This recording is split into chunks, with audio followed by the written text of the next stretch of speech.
Hello, callers. How are you all doing? And welcome back to Barça Live. Boy, is it a big one this evening. It's match day 7 of the Champions League phase. And well, Barça have to win. In fact, we've got to win tonight and next Wednesday against Copenhagen if we want to have a chance of being inside the top 8. My God, is it congested. We're going to go over all of that in the coming half an hour before the game gets started too. As ever, all of the build-up and, of course, our live reactions throughout this one. It's Slavia Prague versus Barça. Delighted to say I'm joined again by Alex Ibarteta. Alex, good afternoon, good evening again. Good evening, this good definitely night, feels big, doesn't it? We have to get the job done. Yeah, no, I think there's a little bit of pressure, isn't it? As you said, Pablo, it's a must-win. Goal difference is important as well. It's not only the 3 points. Yeah. We've put ourselves in not a great position in the Champions League this season, but it's not all lost. No. Really. We're fighting for a spot in the top 8. That's just to go through automatically. Kind of save us one match day, really, which isn't an awful thing right now. But no, it's a big day. I think the players are up for it, and I think everybody knows exactly what we need to do tonight. Yeah, you said it, Alex. This is Barça who are fighting to get in that top 8. We'll take a look at the table in a moment, actually, because it's worth noting. I was told before this one, there's a scenario that could be the case that by the end of tonight, there are 9 teams all tied on 13 points. Yeah. That's how crazy it is, guys. Yeah, and remember, it is really tight this season. It is. More than last, I think, Alex. More than last. Yeah. And remember, guys, on the next match week, the final match week, all games are played at the same time. I want to say a warm welcome to all of you, of course, who are in the members live chat. As always, we'll get more as the evening goes on. How many new members will we have today? Yeah, let's see, guys. Let's see, indeed. 4x4 Charlotte's in there. Adam's in there. How are you? Adam says, did you get your jersey? He's waiting for his. I'm still waiting for mine. The women are playing in it right now in the Supercopa semis. And I was like, I really like that kit. And Pablo didn't get the hint. So, no, sadly, I don't have my kit yet. So I'm still waiting for it. I'll get the hint. I'll get the hint one day, people. George says, Robert, where are you? Robert has had a baby, so he'll be back. He'll be back soon. Very straightforward. He's had a baby. Robert's not here, people.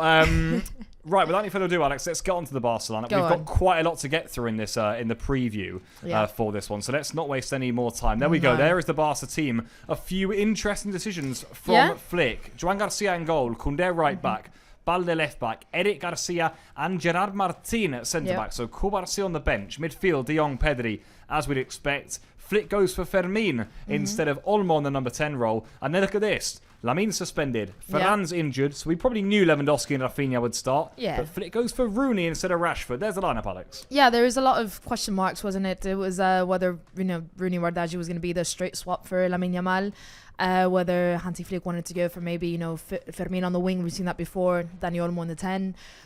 Do you want to switch in Rafinha in the 10? Put Marcus Rashford, Rooney. There's so many options. The way that we've seen Hansi Flick move the squad around this season has been outstanding. And all of them has worked. Every single scenario has worked so far. So whatever was going to happen essentially was exactly what, this week of training I think was going to be the key for that in terms of, right, who's been best in training this week, who's been, performing well next to Koundé, Fermin, So I think it's the behind-the-scenes stuff that I think what influenced today, and he went for Rooney Bardghji there for the straight swap in the right wing. Interesting. Guys, do let us know what you think of the lineup. Rate it 1 to 10 in the members live chat. Well, we're nice and warm and toasty in this studio. Someone who's not quite so warm and toasty for maybe third, fourth game running or something. I feel like he's struggling with the cold lately. Last game it was rain, then it was cold up north. Yeah. And he's had a bit of a brutal start to the new year. Other than that trip to Saudi Arabia, it's been cold, and well, this is the coldest yet. I think maybe he'll tell us. I'm guessing it's about -3, -5 in Prague right now. Without any further ado, Llorenç Tarés from the stadium.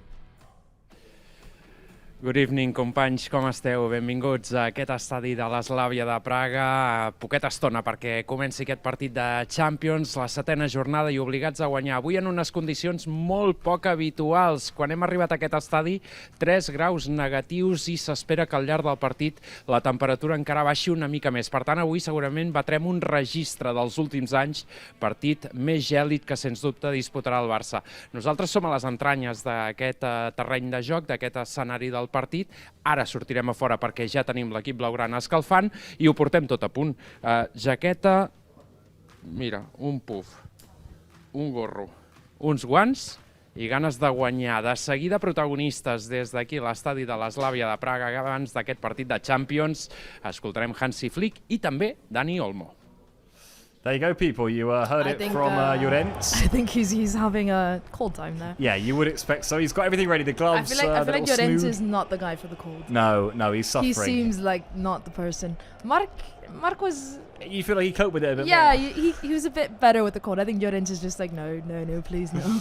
Gotta love him. There you have it, people. Images of the Barca players out to warm up a few moments ago. The team are well underway in their warm-up now. Very cold, as you can see the conditions for tonight's game. And it brings me on, Alex, to my first question of the evening for all of you members live chat to answer to. Ooh. Key player for today. And I've gone for 3 attacking players because we've spoken a lot about the importance of getting goals tonight. It feels like that's where all the onus is on Barca, isn't it? How many can they get? Because we get the feeling if we're going to get in the top 8, we're going to be tied on points with someone, and we're going to have to beat them on goal difference. So, Fermin, Rafinha, or Rooney?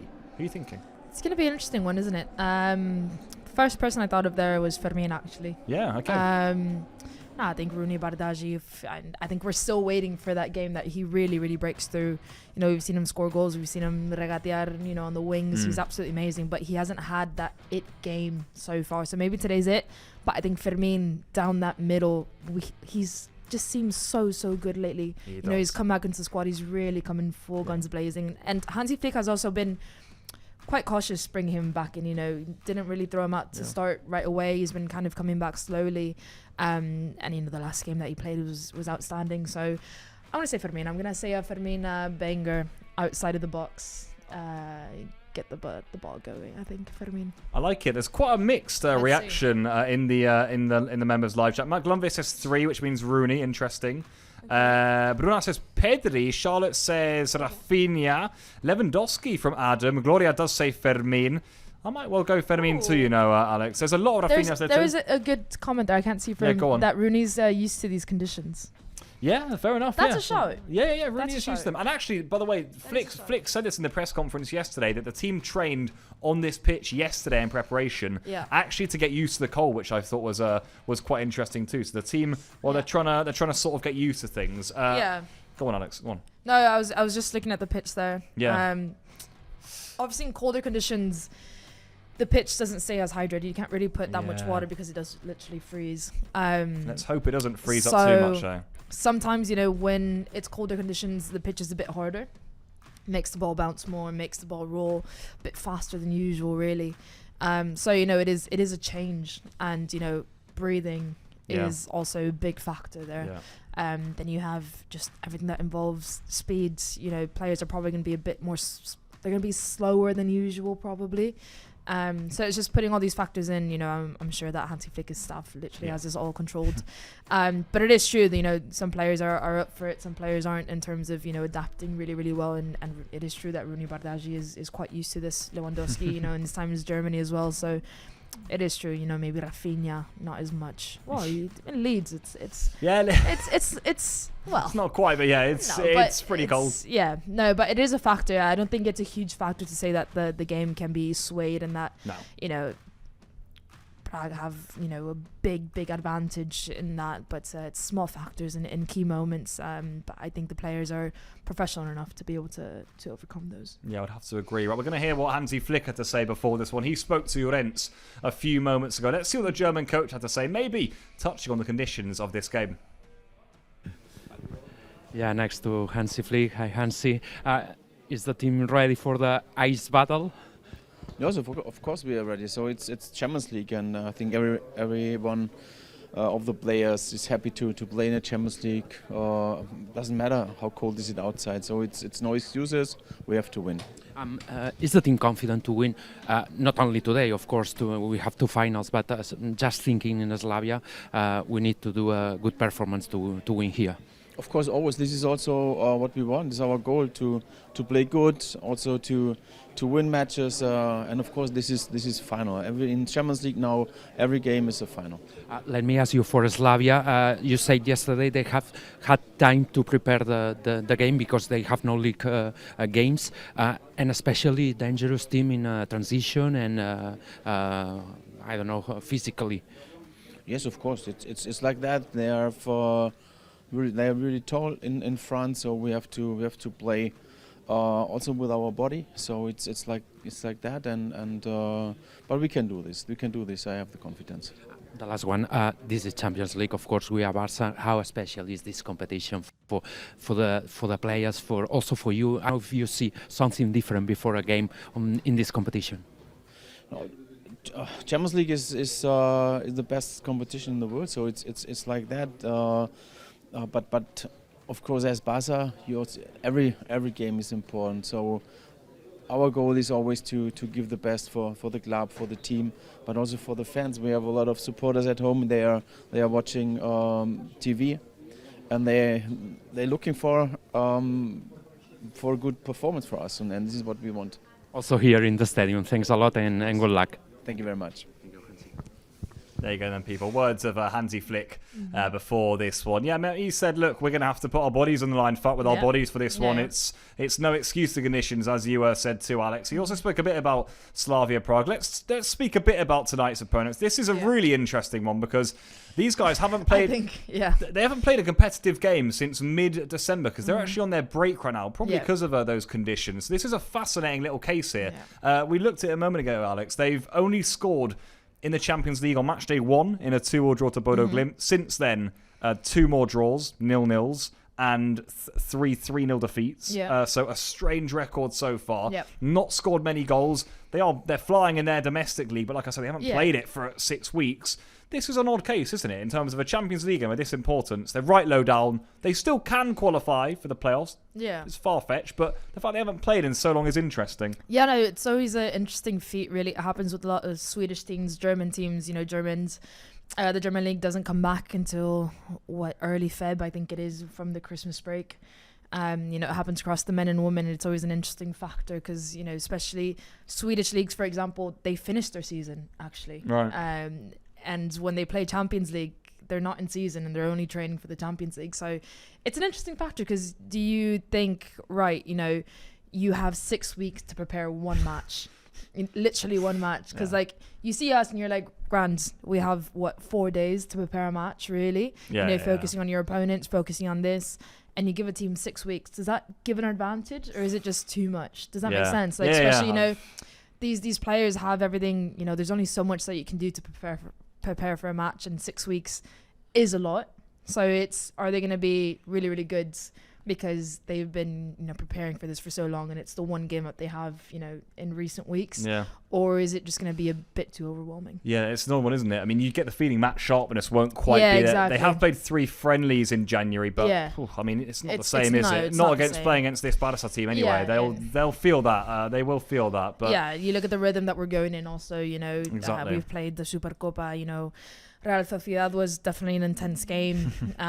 Still not sure how we didn't win, by the way. I'm just. It's because I wasn't here. Correct. Las cosas como son, no? I'm just putting that there. The theory continues to be true. Yeah, the streak continues. The streak continues because Spence came and we didn't win. So I'm just gonna put that out there for everyone to know. So everyone to know, Spence, we love you, but yes. I think it's better that I'm here. We do need hope.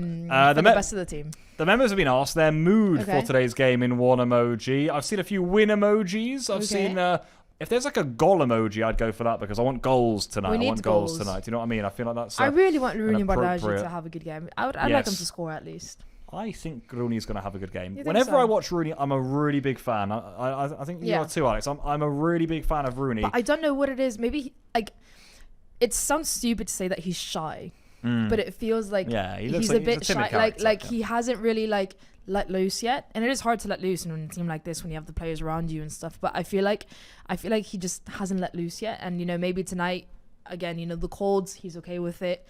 Champions League against a team that's not going to give you the same intensity as other teams, the same pressure in Spain either. So playing outside of Spain does make a big difference, I think, for a lot of the players that come in from outsides because the pressure is quite intense. So you never know. I feel like I keep saying that Rooney is going to have the game every time, but hopefully today it is true. Yeah, let's certainly hope so. All of you putting in your emojis in the live chat, well, that means you're a Barca YouTube member. I want to say a massive thank you. The family keeps on growing. We hit 25 million subscribers just the other day, but all of you Barca YouTube members, well, you certainly make this family. You've got some great perks through joining, such as the members-only live streams, members-only chats like this one.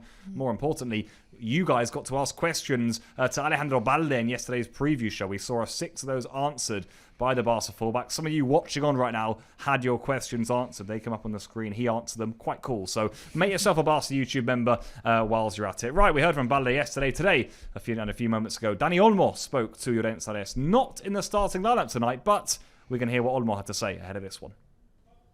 Sí, amb Dani Olmo que ens acompanya, Dani, a les portes d'un partit que és, òbviament, l'obligació de guanyar per intentar seguir aspirant a aquest top 8. Confiar en l'equip en aconseguir aquesta classificació o pensar primer guanyar avui? No, és l'objectiu, al final guanyar els 2 partits que ens queden i comencem aquí, a Praga. Serà complicat, un rival complicat, amb unes condicions diferents a les que tenim a Barcelona, però no és excusa, anem a pagar els 3 punts. Ahir l'Alejandro Balde deia en roda de premsa que ell això del fred no ho porta massa bé. No sé quina sensació heu tingut quan heu sortit, quan heu trepitjat ara l'estadi al carrer, com és jugar amb -4, -5, fins i tot diuen que podem arribar a -7 graus. És diferent, al final no estem acostumats a aquestes temperatures tan baixes, però no serà excusa. Al final hem d'escalfar bé, hem d'entrar bé al partit jugant com sempre juguem i a per els 3 punts. L'altre dia espera Noeta per fer un molt bon partit, tothom coincidint, es trenca aquesta ratxa, però el camí és innegociable, que és aquest, no? És la manera com teniu d'aspirar a títols. Sí, hem de seguir. Jo crec que va ser un dels millors partits a nivell col·lectiu de l'any. Sí que és veritat que no vam materialitzar les ocasions que vam tenir. Hem de seguir treballant en això i seguir treballant com a equip fins ara i segur que anirà tot bé. Avui guanyar i, si es pot, fer bastants gols? Això mateix, aquest és l'objectiu. Molta sort, Dani. Gràcies. Gràcies. There you have it then, people. Not just to win today, but Barca want to win by quite a few goals. All on the bench today. I'm just wondering, Alex, in these conditions, would you rather be on the bench or on the pitch? On the pitch, probably, right? Probably, yeah. I think I think they probably have like about 10 blankets on them. True. True. Even when I played in England, sitting on the bench was literally just awful. You had about every single coat that was available on the floor that you just took it. It was the ball bag, empty, grand on me. No, sitting on the bench in these conditions is quite rough, and you just constantly have to warm up.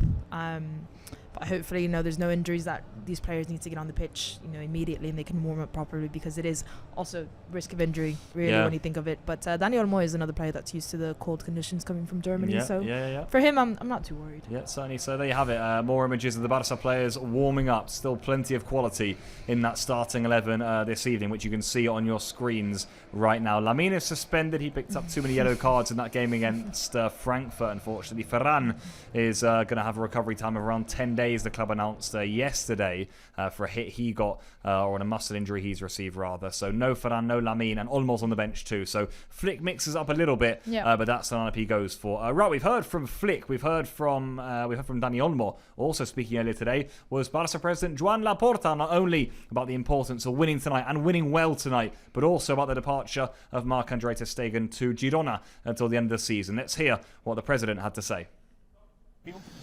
Home, és un objectiu que tenim i que clar que crec que és possible, perquè si guanyem aquests 2 partits que queden, crec que serem candidats a estar entre els 8 primers, segur. El que sí que hem de fer és gols. Crec que serà molt important el tenir més gols que els contraris, perquè doncs ja veieu com està la classificació i poden haver-hi molts equips que estiguin empatats. Y bueno, es interesante el tema de los gols. Lo que esperamos que sea un hasta luego, ¿no? Porque Marc-André, saliendo de la lesión, tiene que jugar. Tendrá seguramente más oportunidades de jugar en Girona. Es un portero excepcional, es de los mejores porteros del mundo. Se ha dado esta circunstancia. Es una circunstancia que crea pues unas sensaciones contradictorias, ¿no? Porque queremos lo mejor para él, al mismo tiempo lo queremos en el Barça, pero sabemos que si quiere jugar el Mundial, así lo ha dicho el entrenador alemán, pues obviamente tiene que jugar partidos, y estando recuperándose de la lesión, igual aquí le era más dificultoso. Bueno, Marc-André sabe que el Barça es su casa, que esto es una cesión para hasta final de temporada, y que después espero que vaya al Mundial y ya hablaremos. Tiene contrato con nosotros, por lo tanto sigue siendo jugador del Barça, y por supuesto le deseo lo mejor al gran capitán, porque es una persona excepcional, una gran persona, aparte de ser un porterazo. There you go then. Joan Laporta speaking not only about tonight's in-game, how important it is, but also of that departure of ter Stegen to Girona. Just want to take a look at these standings for a moment, people. We're right now in 15th, as you can see, and we're tied on 10 points with Chelsea and Newcastle, all on 6 games played. Look at the teams above us, though. We could go above Dortmund. Liverpool, let's see what they do. But if I take you over to the first page here, we have good news coming in as Atletico de Madrid have drawn. That means if we win, and win big, we'll go above them on goal difference. We got City, who lost yesterday. Sporting won, but PSG lost. Yeah. Let's see what Atalanta do. Inter Milan lost yesterday. So there is a chance that if we win tonight, we will end up in the top 8 tonight. Yeah. It's all a question of goals, though, Alex, isn't it? What's the goal difference there from City and Sporting that we need? I can get up for you right now. Let's see. I want all the calculations, Pablo. You can't do it halfway. It's tight. I'll tell you what, the good news is they're not too far away on goal difference. I can tell you that. Right, so I can tell you that right now City have a goal difference of +4. Sporting have a goal difference of +5. But Barça currently have one of +3. That's to say that even if we win by a 3-goal margin tonight, we go above both of them. So possible tonight that we can end up even 6th. Yeah, it's PSG have a +10, which is really positive for them. I mean, the 7-0, you never know. We've seen, we've seen very chaotic games, but no, it is nice to see. We can go literally above Atletico Madrid, Manchester City, and Sporting de Lisboa, and no, it's really. I'm just like staring at this now, trying to calculate in my head. No, it's really good. We're jumping 3 positions into the top 8. Literally 10 positions, 9 positions overall. Yep. So tonight can be a big night. It is just about that goal difference. Hopefully, the games before, the matches before. What do I always complain about, Pablo? Set pieces? No, other than that, the main thing that I complain about. Pablo, you literally hear me ramble on. I feel like the chat even knows what I ramble on. Go on. Pablo, we don't create chances. Oh, really? Okay. We don't create dangerous chances. No, clear goal-scoring opportunities. Okay. We don't create those. Okay. Considering how many goals we need to score. Okay. We create a lot against La Real. But did we score any? We need to be clinical, yeah. And then the rare ones that we create, we don't finish them. Okay, so you want clinical finishing from us tonight, I need clear goal-scoring opportunities, and I need finishing. Okay. Because genuinely, I do trust that we're going to do it, but at the same time, I think Llorenza wants to have an opinion on this. Let's go and connect with Llorenza. He's we're just a few minutes away from kickoff now. He's got some interesting facts to tell us. Let's hear what he has to say. Hello again, Pablo. Llorenç, què tal? Com esteu? Terrorífic. Ara mateix al voltant dels menys 5 graus aquí a la gespa d'aquest estadi on avui el Barça busca la victòria europea. Efectivament, el Barça només ha visitat una vegada el camp de l'Slavia, va ser el mes de desembre del 2019, és a dir, ja fa uns quants anys, i d'aquell equip, d'aquella victòria 1-2 al camp de l'Slavia, només queda un jugador a la plantilla actual, és Frenkie de Jong, un dels capitans de la plantilla, que va jugar els 90 minuts d'aquell partit que va acabar en victòria blaugrana per 1-2. L'altre era Marc-André ter Stegen, però esclar, el porter alemany just ahir es feia oficial la seva cessió al Girona. Per tant, d'aquella plantilla només queda un jugador. Esperem que es repeteixi el resultat. De fet, el Barça avui intentarà treure un resultat bastant més avoltat, sumar els 3 punts sí o sí per seguir aspirant a aquesta classificació directa entre els 8 millors. Companys, això és a punt de començar. Fa molt fred. Veiem la majoria de jugadors molt abrigats. Molt bon ambient també en aquest Eden Arena i tot a punt perquè arrenqui l'espectacle. Avui no és una batalla, és una ice battle.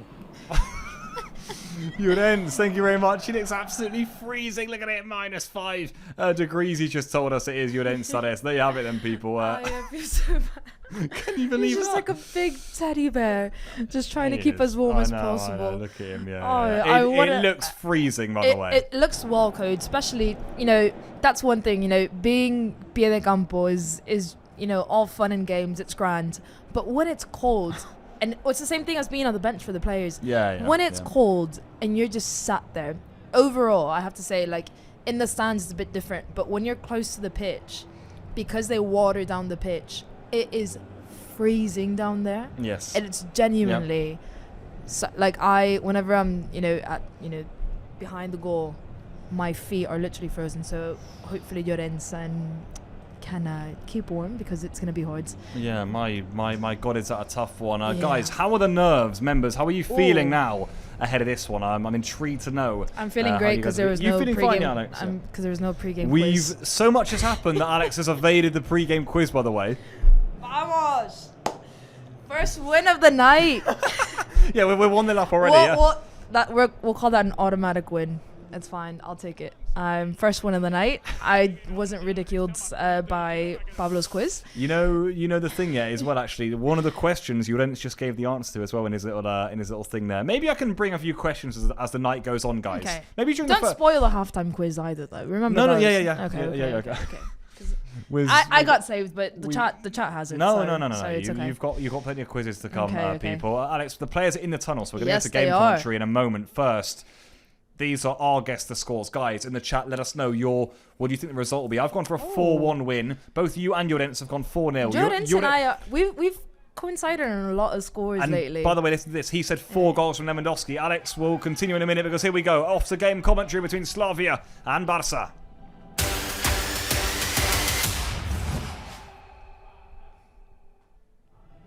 And so there we go, the players out on the pitch at the Eden Arena. It's Frenkie de Jong who leads out Barça for what is a crucial Champions League night for the Catalans. They know with just 2 games to go in the league phase, they have to win both of them, and then it's a game of really praying or hoping that we get in what we think will be goal difference. Barca need to win tonight. They need to win well as well against a Slavia Prague side right down the bottom end of the league phase table. They've not won a game. They've only scored on match day 1 of the competition, not scored since, and their league has been paused since mid-December. Well, a lot to discuss here. Barca, freezing conditions really for them. You can see the breath, can't you there, Alex, coming out of the players' mouths. But there's a job to be done tonight, despite the conditions. Balde's not used to it, but the Barca players are going to have to adapt. Yeah, no, you could see all of them. There was Alejandro Valde just literally going. Yeah. I think it was Jules Gondé just keeping his mascot warm.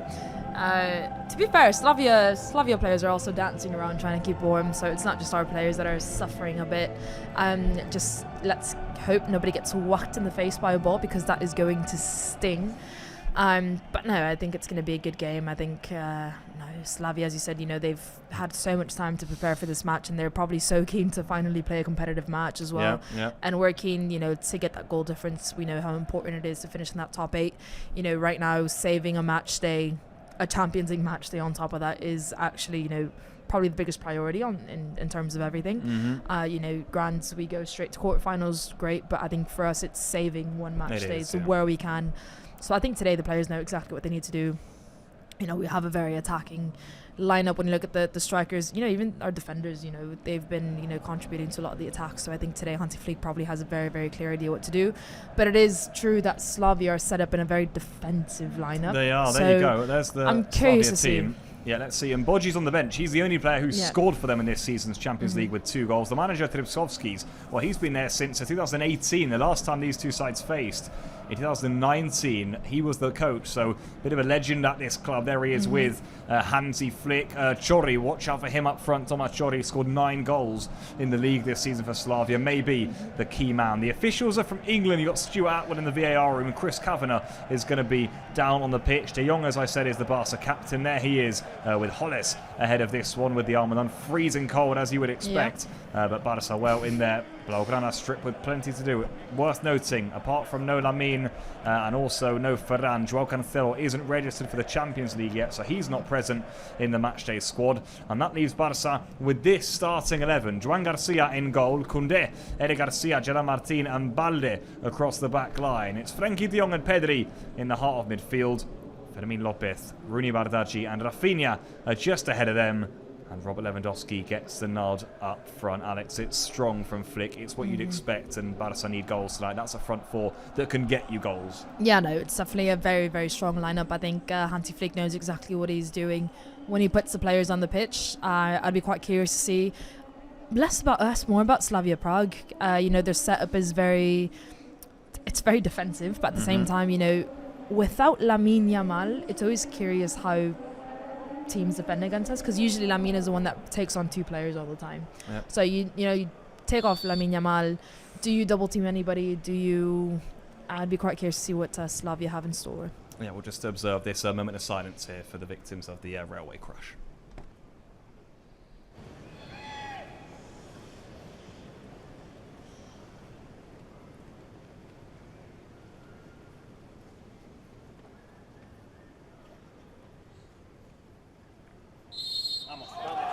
There you go then, all set here at the Eden Arena, just moments away from kickoff between Slavia Prague and Barca. It's real now. We've not had Champions League action in over a month now, people. About 5 weeks, actually, since Barca beat Frankfurt by 2-1. A vital win. Koundé scored both goals on that night. Well, Barca, they're going to need more than 2 today, really, you think, if they're going to put themselves in with a chance of getting in that top 8. My God, is it tight. It's got a lot at stake. You can see just how cold it is, can't you, inside the ground. Juan Garcia's decided to brave it in short sleeves, remarkably. We're not quite sure how. That is bold. As we are just moments away from getting underway. Considering also if we play a good game, he doesn't have to do a lot. So that is a very, very bold decision. I think everybody has a thermal under. I think is wrong. No, Eric Garcia also braving the colds as you ever would. It's an interesting choice. Are you more a thermal guy or? In these conditions, I go thermal. Yeah. I prefer playing football in short sleeves, though. Okay, I will say, but like if I can, but short now, sleeves and gloves, or? I don't like gloves playing football. Oh, I love them. Do you? Yeah. They're so comfortable. Do you like the short sleeves and gloves look? Sometimes, yeah. Because it's always my extremes that get colds, but okay. No, I think everybody has gloves except for Eddie Garcia, really. Yeah, as you'd expect. First piece of defensive play to be done here, nodded back to the goalkeeper. Slavia are in that back 3, as we said. I mean, for all of the break they've had in play, their fans are going to be well up for this. Great atmosphere. I remember when Barca played here, I think it was 7 years ago now. It feels ridiculous to say, but it was. Well, there was a great atmosphere inside the ground too. My God, did Barca suffer on that night. We're hoping it's a bit more straightforward this time around, although we're going to have to get used to conditions very quickly here, aren't we? Yeah. Something Slavia will be far more used to. Yeah, the ball does look a bit bouncy, a bit bobbly in a lot of the passing. It actually looks slow, the ball, the way it rolls. I was like, look, it rolls a bit. The players take the first touch and it goes really, really slow. Is that surface a bit frosted there, Alex? Yeah, I wouldn't say frosted, but if you see that, you see how it dies after the first touch. It's quite interesting. I trust every single one of our players. Our first touch is absolutely ridiculous, but it's just a condition that we have to get used to, especially when you're playing a match pace. As much as you train and everything, match conditions are very, very different, and match tempo is very, very different. So hopefully it doesn't necessarily go the wrong way, a bad bounce, a bad touch. But I think so far so good. As long as we keep the ball controlled on the floor, quick passing, I think we're grand. Oh, that's a nice flick from Federmin early on. Lewandowski's going to go for goal. First strike of the game away there from the pole. Was always quite far out, really, wasn't he? To get anything. Yeah, it was optimistic from Lewandowski. Drags his shot wide. There is the Slavia coach, Jindrik Tripskovsky. What a record he's had. Over a wonderful win percentage. Over 400 games he's coached Slavia for now. No one knows the club better than him, and he's still going strong here for a Slavia side who, it's fair to say, are struggling more now in the Champions League this campaign. Yeah. They do have some quite remote possibilities of getting through to the round of 16, or at least the playoffs, I should say, first of all. Getting inside that top 24, but they are remote. They'd have to win both games. They play Paphos on the final match week. But for Barca tonight, we'll just be hoping that, they're not quite up for it, especially with the break. But I just wonder, Alex, whether this is one we're going to quite literally have to warm up into, and it's not going to be a fast starter, simply because of those conditions. It's going to take maybe 10-15 minutes. Yeah, I would assume so. I think also Slavia have come out really intense. They've actually done well to keep the ball, start the attack. They're starting another attack now, and there you go. It was actually offside, I think. Just about. If you would have gotten that pass through a bit earlier and that would have been onside, that could have been a very, very dangerous play from them. But no, I think they're being really confident, to be fair. We've not been able to get the ball just about. Really, really lucky there. But no, they've actually gotten on the ball. I would say they've gotten more touches than we have so far in this game. But right now, I think we just need to recover the ball, settle in, but mainly settle in how we're going to use that ball rhythm to our advantage, because I think that's probably the hardest part right now is that ball's going really, really slow and just it doesn't benefit our play. And a lot of the time players take touches to use the space in front of them. That's gone out the window because the ball's really, really breaking. And no, I think give us 15-20 minutes, and I think from that we'll already get the tempo up. Yeah, I do agree. I think it is genuinely one of those that you have to warm up to, and careful there. Gerard Martin missed his clearance. Strike comes away. Decent first chance that for Slavia. Not great for Gerard Martin. Missed his clearance, but there you go. Yeah. That bounce was awful. I want to see that again. It was literally a bounce just in front of Gerard Martin. Yeah, doesn't quite time it well, does he, with the clearance? And luckily for us, that just went sky high. But yeah, again, it's what I said before. A bounce, a skid, anything can be just off-putting in any situation, and we saw it there. Gerard Martin just couldn't get a clear touch on the ball, and luckily for us, that wasn't on target for Slavia Prague. There you go. Hansi Flick is nicely wrapped up. There's a question for you in the members' live chat. Who will be the first scorer tonight for Barca? We said it might take a while to come, but Fermin, Lewandowski, Rafinha or Rooney are your options. Alejandro Balde. That was nice from Balde, wasn't it? Quick slick feet from him. Balde inside here to Lewandowski. Tight room really for him to manoeuvre within and just dispossessed in the end. Good tackle, Gerard Martin. First real one where he goes through the player and the ball there. Yeah, aggressive. No, I think when Slavia Prague are playing out with the ball, I think that's when you see the advantage that they have in the midfield. They're playing a 3-5-2, was it?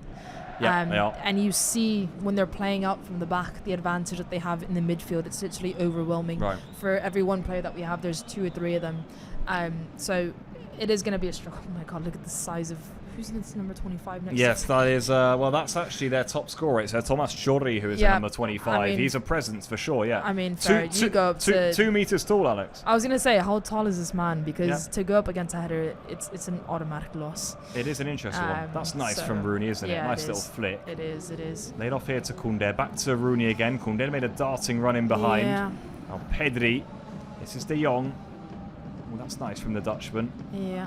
Rooney again. Barca just looking to look at for a way through. Numbers. Yeah, just look at the numbers that Slavia Prague have behind the ball, literally. Lots of them. Rafinha's trying to unpick them here. It's a good ball too. Fermin's in. Look at that from Fermin Lopez. He's blazed it over. It's a really good first Barca chance. How well did Fermin do there? Oh my God. But he couldn't keep his shot down. No, I think that ball went all the way to Costa Rica. That was just over. Oh, Fermin, that was the opportunity. Did he do the hard part, Alex? He did brilliant first touch to bring it down with his tie. And then he took his first touch out into space to be able to get that shot on target. I think it was bouncing and he hit it under. The ball bounced literally right before he hit it and it just went wide. Unfortunate, because my word, that was a brilliant ball. That was a cross. That was a control. It was a 10 out of 10 play right there. Would have been the perfect start for Barca, wouldn't it, in this one with just over 6 minutes play. That's the closest either side have come for sure. Not really watched, was he there, Fermin, with his late run? Picked out to perfection by Rafinha. And he brought it down ever so well, did Fermin, but it's not an easy technique, to be fair, not on your weak foot especially. You can often swing at it, can't you? Get under the ball, and that's exactly what he did. Yeah, he just went really under. It was just unfortunate because the ball bounced right there. If the ball would have been on the floor, that would have gone top bins. That would have been probably broken the net or something. But no, he did everything right. The control there was brilliant with his thigh. He took it down first touch to open up his body to get that shot on target. And it wasn't on target in the end, but he tried. But we saw there, I was going to say, a pass back from Frenkie de Jong to João Garcia. And it really, it slowed down a lot. So I think we need to be careful from our defenders when we're doing that pass back in tricky situations to João Garcia. Here comes Slavia themselves down the other end. Gerard Martin's come in there well. It's actually going to be a Slavia throw. They might look to take this quickly. They have done all the way down the line. This is Chorri here. You can see the presence of him. Very tall indeed. You can see him there next to Gerard Martin. Was literally just ducking beneath him, There is Chorri. Now makes his way to the middle. You wonder who'll be watching him, Alex, tonight for Barca. No one really comes close, do they, on the Barca team? Lewandowski maybe from corners, but even that. Not even to be close, fair, are you? They have a second player there in the second post next to Jules Conte, who's also a machina. No, I think they need to use that to our advantage, because that's probably the biggest advantage that they're going to have over us. Yep. You know, is that aerial duel. Set pieces and corner kicks are probably what they're going to want to try to get as many times as possible, because they do couldn't give it away there. Oh, and Gerard Martin came across. Chris Kavanagh saw nothing wrong with that. Oy. I think it's going to be the first corner of the game, though. Thema was who was bursting through there. Yeah. Was he a bit fortunate there, Gerard Martin, not to concede a foul? I think so, potentially. Yeah. He didn't go for the ball He at didn't, all. no. No, I mean, it was the Slavia player fell down really, really soft in terms of it wasn't that dramatic, but Gerard Martin did not go for the ball. So it was a 50-50 kind of, right, Gerard Martin got let loose, but also it wasn't that big of a deal. But they have a corner kick. I think that also helped the decision from the ref, and right now we need to be careful because they do have the advantage. Yep, certainly so. First corner of the game here. Watch out for Chori in the middle. He's who everyone's looking at, aren't they? Corner going to be delivered, swung in here. Nearly 10 minutes on the clock. In it comes then from the home team. Free header at the front post, and my goodness me, it's ended up in the back of the net. Chaotic goal to concede for Barça. But yes, they have conceded it. Who knows who got the final touch? Slavia won't care. I think Kushev is celebrating. It's Slavia 1, Barça 0. Not the start that Blaugrana needed. When, well, today we need goals. Oh, yeah, it's not surprising that we concede from a corner kick against them, really. No.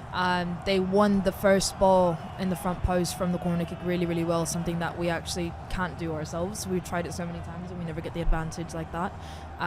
It was a brilliant, first post run there to go back, literally second post. Goodness me. It was just really messy defending from Frenkie de Jong there. But again, you know, it's a brilliant header in the first post to flick it back to the second post, and literally all the player needed to do was just guide the ball in, literally with any part of his body, and that is exactly what happened. What an absurd. Bad way to concede there. It was just a messy, scrappy goal. Yeah, there was no need to concede that, really. Could have easily been avoided. What an absurd goal to concede for Barça, really. I think John Garcia actually had it, and it went off the player. Oh, no, that was well inside. I think it is the player's goal, not Frenkie de Jong. It's Kushev who's celebrating. It was literally, you know, when John Garcia threw Gerard Martin to defend the ball, it was the same, but this time a Slavia player was one that pushed the ball in. But there it is. We've conceded the first goal of the game, and hopefully now it wakes us up. It warms us up. It heats us up, literally. You know, in terms of rage, in terms of, you know, wanting to do it right now. And I think we need to wake up now, because genuinely we've not really had a good spell of possession. And there it is. Me, can't concede a second. Not in the space of a few minutes. Not in this game. Not with the importance of it. Yeah, we can't get complacent. There you go. Sloppy goal to concede. I think almost more than the way it went into the back post, which was chaos. The free header, Alex, I didn't like at all. The front post was ridiculous. The amount of space he had there coming across, he literally, this is something that they've had 6 weeks to practice. They've literally been training this for 6 weeks. That header was spot on. Yeah. That header was flick back, curling towards the second post, that anybody can literally just run onto it and flick it in, and that's exactly what they did. And you can tell that's exactly what they wanted. That header was literally perfect from the first post. Again, as you said, you know, it was a run from inside the box to outside second post to receive that header, and then in the second post run was just really, really sloppy defending from us. Again, it's just one of those things that I think is our weaknesses. You know, set pieces and corner kicks, defending them. I think sometimes we do get off lucky a lot of the time. We said it, didn't we? You said it, Alex, just before the corner. That's where Slavia will try and hurt Barca tonight, and that's exactly what they've done. Free header flicked on and chaos at the back post, and it's 1-0 to the home team. It's Rooney then. Barca coming straight back at Slavia. Rooney, Lewandowski. Oh, he took that down well, didn't he? Still then, it's alive in the area.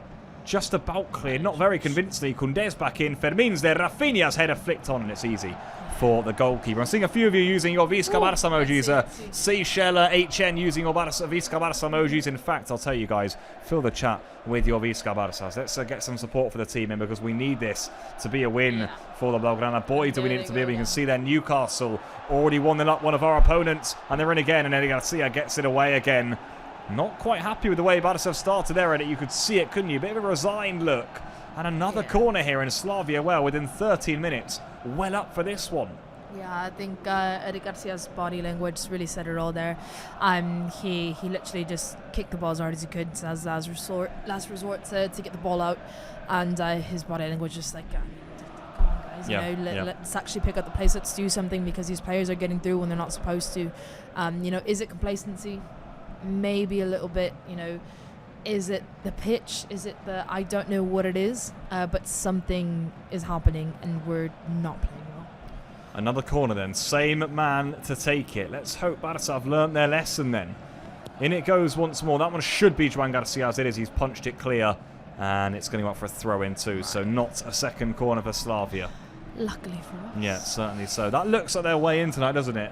Alex, I was actually going to ask a question about the key of the game. It's almost not really. It's all a bit it's void gone out now. the window now. I'll be honest with you, because I was going to say whatever you do, don't concede. There's an option on there, and we've done it. So, I mean that. I mean that for the goal difference. I really do, because now we're her. I said 4-1 in my prediction. 3 goal difference would be okay, but it's still. I mean, my prediction's out the window. I really had hope that we were actually going to have a clean sheet tonight. Yeah. And it's not often that I have, optimism for a clean sheet. I thought tonight, maybe we would be on the attacking front, considering everything, the momentum that we're going into these matches with, the team that we have, the importance of this game, as you said, Pablo. I think everybody knows that, and I think the priority is trying to avoid that extra match day. So I genuinely thought we were going to be on the front foot for most of it, and clearly not. But I think it's only been 15 minutes, so maybe this is also. I think it's also most of the time this is when the match starts to flip, when our rivals get off on the front foot.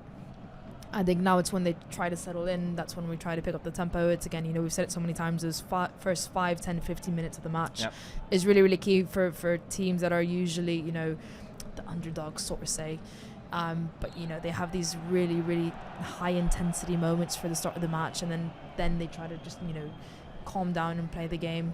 But I think right now we need to Lewandowski's getting a bit spicy. I think Eric Garcia's body language, he's frustrated. I think right now we just need to keep our head down and keep playing, really, because we are still moving the ball around really, really well, and actually there's a lot of spaces that we're seeing Lewandowski, Pedri and Fermin play into, so hopefully we can take advantage of that. But I think right now we just need to reconcile everything and just get our heads on straight and just play our game, really, because there is a lot of spaces. Yep, Barca still in warm-up phase really right now, aren't they? Players have gone beyond that. There's a back 6 right now. There is. Slavia very deep, as you would expect. Rooney's going to try and unpick them. That's nice from Rooney. Good delivery too. Bit of a mess in the clearance, wasn't it? Got in each other's way. The Slavia defenders. Pedri slickly out the sky, but it's easily brought away by the home team. One more who can race away on the counter-attack. Looks a bit uncomfortable down there. The conditions of the ball at the player's feet. You can see it, can't you? That's one back by Rooney.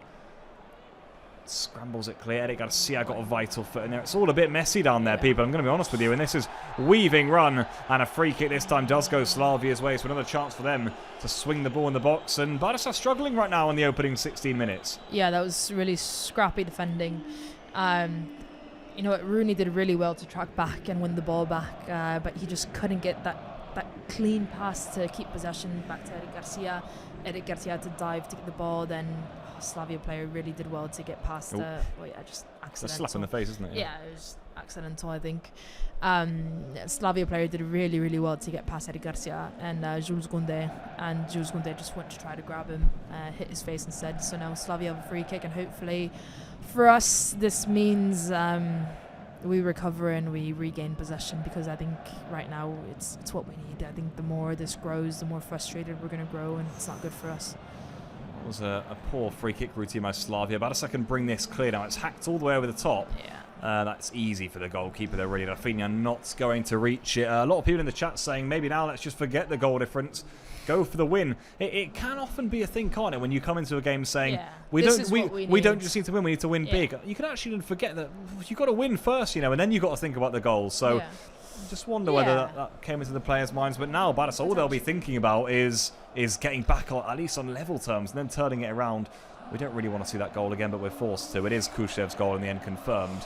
As you can see, the Slavia players couldn't quite believe it. Dream start for them, and work to do for Barça, who, as the chat are saying, don't just need to think about the goals now. We need to think about getting ourselves back in this game and really getting a foothold in it too. I'm not sure we've quite been able to sit set up really and let Slavia sit in their own half and start to build up regular chances. Just need that, don't we, right now? No, I think I was looking at the stats now. 60% possession, total passes, and 96 compared to Slavia's 57. I'm actually shocked about those numbers, to be fair. I feel like successful passes we've had very minimal. I think it does seem like Prague have gotten more touches on the ball than we have. But at the same time, the numbers don't lie. So it is. Here they go again on another attack. Nice it's skill. just we can't. Really nicely worked. Martin's got to be careful there. The offside flag was up anyway. Barca defence just struggling a little bit right now to cope with what Slavia are producing, who it's more than fair to say have started as the better team. They got their goal, and also the way they're coming forward here has been threatening. It really has been. Yeah, no, they've been the better team, definitely. Just offside there. But no, they've been the better team. They've been recovering the ball really, really well. They're pressing really high at a really good intensity. And they've actually been able to keep possession when they recover the ball as well. They're going forwards really, really quickly as well. They recover the ball really high, and off one touch, they're able to already, get the ball into space for their attackers to try to get in. Another goal. There you go, Frenkie. Come on, Frenkie. Here we go. Nice burst up here by the Dutchman. That's glorious from Frenkie de Jong. Look at the space wide now for Koundé. Oh, de Jong, this if it ends up in the back of the net. Rooney just fired off of his foot there. It was drilled into him. I'm not so sure it was meant for the Swede, But I don't really know what Jules Koundé was going there for either. Yeah, true. I mean, to be fair, Rooney was in the best position there. I think probably Frenkie could have gone for him, but to be fair, Frenkie did really well to wait because the defenders dragged inside and Jules Koundé went into a lot of space. It is true. But I don't really know what Jules Koundé did with the ball there. There was no clear option, and I think that was another, again, another chance gone to waste. Balde wins that one back this time for Barça. Fermin can get it down to de Jong. Much better from de Jong on that occasion. Pedri unable to get away with the ball, though. Well won back again by Slavia, who are coming forward. The strike comes away, and it's wide. Do you have the paper with the player? I need to know this player's number 16. Oh, yes. What's his name? Because he is... Your team sheet. Okay. Moses. He's making our life impossible. A few good, he's won possession back on a few occasions. He's playing really, really well. He's getting the ball off Pedri, which is hard work already. He's left Eric Garcia on the floor, gotten past Jules Koundé. He's playing really, really well. I'd say probably their best player on the pitch so far. He's making our life impossible playing out the back more than anything. I think he's regained possession from Pedri about 3 times now, which again, it's a hard thing to do for any player, and he's done brilliant. His energy and his intentions are really, really clear, and he's playing really well. And I think he's probably one of their key players that's really making our life difficult in terms of trying to keep possession. He was pressing Frenkie de Jong there, and luckily for us, Frenkie just held him off really, really good, and went into space. But I think he's probably their biggest threat that we need to be careful with. Rough opening 21 minutes here for Barca. I'm not sure how that wasn't given as a corner. It looked like it hit off a Barca player before going behind. Either way, goal kick. We'll just play on. We won't complain about it because we need our foothold back in this game right now. It's not been the start the Flicks team wanted, and things aren't really going well for us right now. There's a lot of confidence coming into this game, from me in particular. I think after the way we played against La Real, the want for revenge maybe in a way to bounce back. Sure, he was offside. I'm not sure the player behind him was. He's so biggy, I can't actually get the ball back off him then once he had it. Now Barca will get back underway. 22 minutes played. Well, my God, has this been tough so far. I'm not sure he was off there, very tight. Yeah, it was very, very tight. Again, the way the ball bounces, they read it so well. We're unable to read the bounces. We saw it there. He peeled off because he knew the ball was going to bounce in a certain position in a certain way. And that's just one advantage that they have over us right now is reading the ball really, really well. Our passes have been awful. I think because we're expecting the ball again.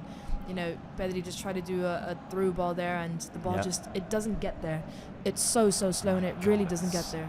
It is so scrappy. It's very scrappy right now. The Barca players trying to do anything they can to really get themselves through, and it's not. I think the conditions are playing a big part in this. Not really being the open, free-flowing game that Barca wanted it to be, guys. This looks like one of those games that you just have to try and take something out of it and run with it. It's not one of those games that you look at and go, let's grab a lot of goals. It's not been that at all so far. I mean, look at Barca. They're giving the ball away in silly areas, loose passes, loose touches. Not really adapted to the conditions so far, it's fair to say. Yeah, no, I think our passing has been, I think we have to say our passing has been awful. We're trying to get balls into key positions that we're able to do normally. I think also, when Slavia play a long ball that's trying to get through our defenders, I think our defenders are actually overrunning. So it complicates their life when they're trying to kind of recuperate from that. I think we saw Eric Garcia there. He thought the ball was going to roll on for longer, but actually no, so he had to stop. Yeah. And the Slavia player was literally on his back once he had that first touch on the ball, when usually you can open your body and play out to João Garcia, for example. So I think the ball is hurting us a lot right now because we're not able to connect passes. We're not able to, get any free-flowing possession. I think when you want to get the ball from point A to point B, you really have to put all force in it. And you're seeing there, bad touches, bad readings into space. So, yeah, it's going to be, it's hard for us right now to play this game because the ball is just not really cooperating with our style of play, and Slavia Prague know it really well. They know how to read the bounces. They know what's going to happen. They know that all the through balls, you don't have to run too much. They're taking really quick, short touches on the ball. I think it's really, really obvious that they know how to conduct the ball in these conditions. Well, Sivsolski will be very happy indeed with how his side has started tonight. It's been an excellent display so far for Slavia. Work to do then for the Blaugrana, who you can see here not quite comfortable yet with the ball, not building up from the back. Eric Garcia's got an awful lot of room though to run into now for Barca. Lewandowski went beyond. Eric now can find Fermin, filters out here to Koundé. You can tell Barca are missing likes of Lamine Yamal. Maybe Ferran to run off the ball today too, but so far, well, not quite coming off. Maybe Barca can get Pedri and De Jong more on the ball in this one. Gerard Martin now, lots of possession for the Barca centre-backs. Not really the players that we want to have on the ball, not all the time anyway. Balde. Making the run. Pedri. Balde now does make a dart. Pedri looks all the way over to the right though, where Rooney is waiting. Here he goes, the Swede. Laid off to Koundé. There's a Slavia wall of red and white shirts in front though, really, aren't there? Stopping Barca's progress. Rafinha, who's come more century now. Eric, look how advanced the Barca centre-back is. Any runners, though? There's one from Fermin, who can shuffle it wide here to Rooney. Rooney laid off to Koundé. De Jong's in support. Lots of Barca possession. It's patient. They're trying to probe through the backline. Eric. Rooney again. Is there a runner in the middle, maybe? Rooney. No, and fair play. It is really hard to break through they literally have 9 players behind the ball, at least 10 players, everyone except their lone striker is behind the ball right now, so it is really, really hard to break through, especially with the conditions of the ball. Thinking maybe there with Rooney to Koundé, but no, again intercepted and behind, for a throw-in. Yeah, no, and Lewandowski is really trying to get the ball to him, but he literally has 4 defenders around him. So for him to get to the ball is going to be really, really difficult. I don't think any player is really, taking the risk and trying to deliver that ball to Lewandowski, but we're seeing a lot of space. We're just not seeing many runs there. Yeah, can Barca get some players in that space? Here's Balde then. Went one way, then the other. Wasn't fouled, says the referee, so that one's going to go out for a goal kick. Yeah, some spaces are appearing. Maybe Barca just going too close to the penalty area. We've got a comment here saying, I feel like this would be a game for Lamine to shine. Maybe so, tight spaces. Yeah, I don't think so. I don't think this is... I think it's a game that everyone's going to struggle in, I'm going to be honest with you. Yeah, I don't really know. I mean, we've seen him play against tight spaces. We've seen him play against really low blocks, and he's not had that much effectivity, especially recently, I think. I don't think Lamine Yamal is the one to change the game. I generally don't really know what it is, because you look around, you have, Rafinha's pace, you have Pedri's vision, you have Frank de Jong's vision and recovery. Yeah, plenty of quality there. I just don't think we've woken up yet, because the players are doing everything they can. We're keeping possession actually quite well, probably within the last 5 minutes. But I think in the attacking third, we're not making any runs.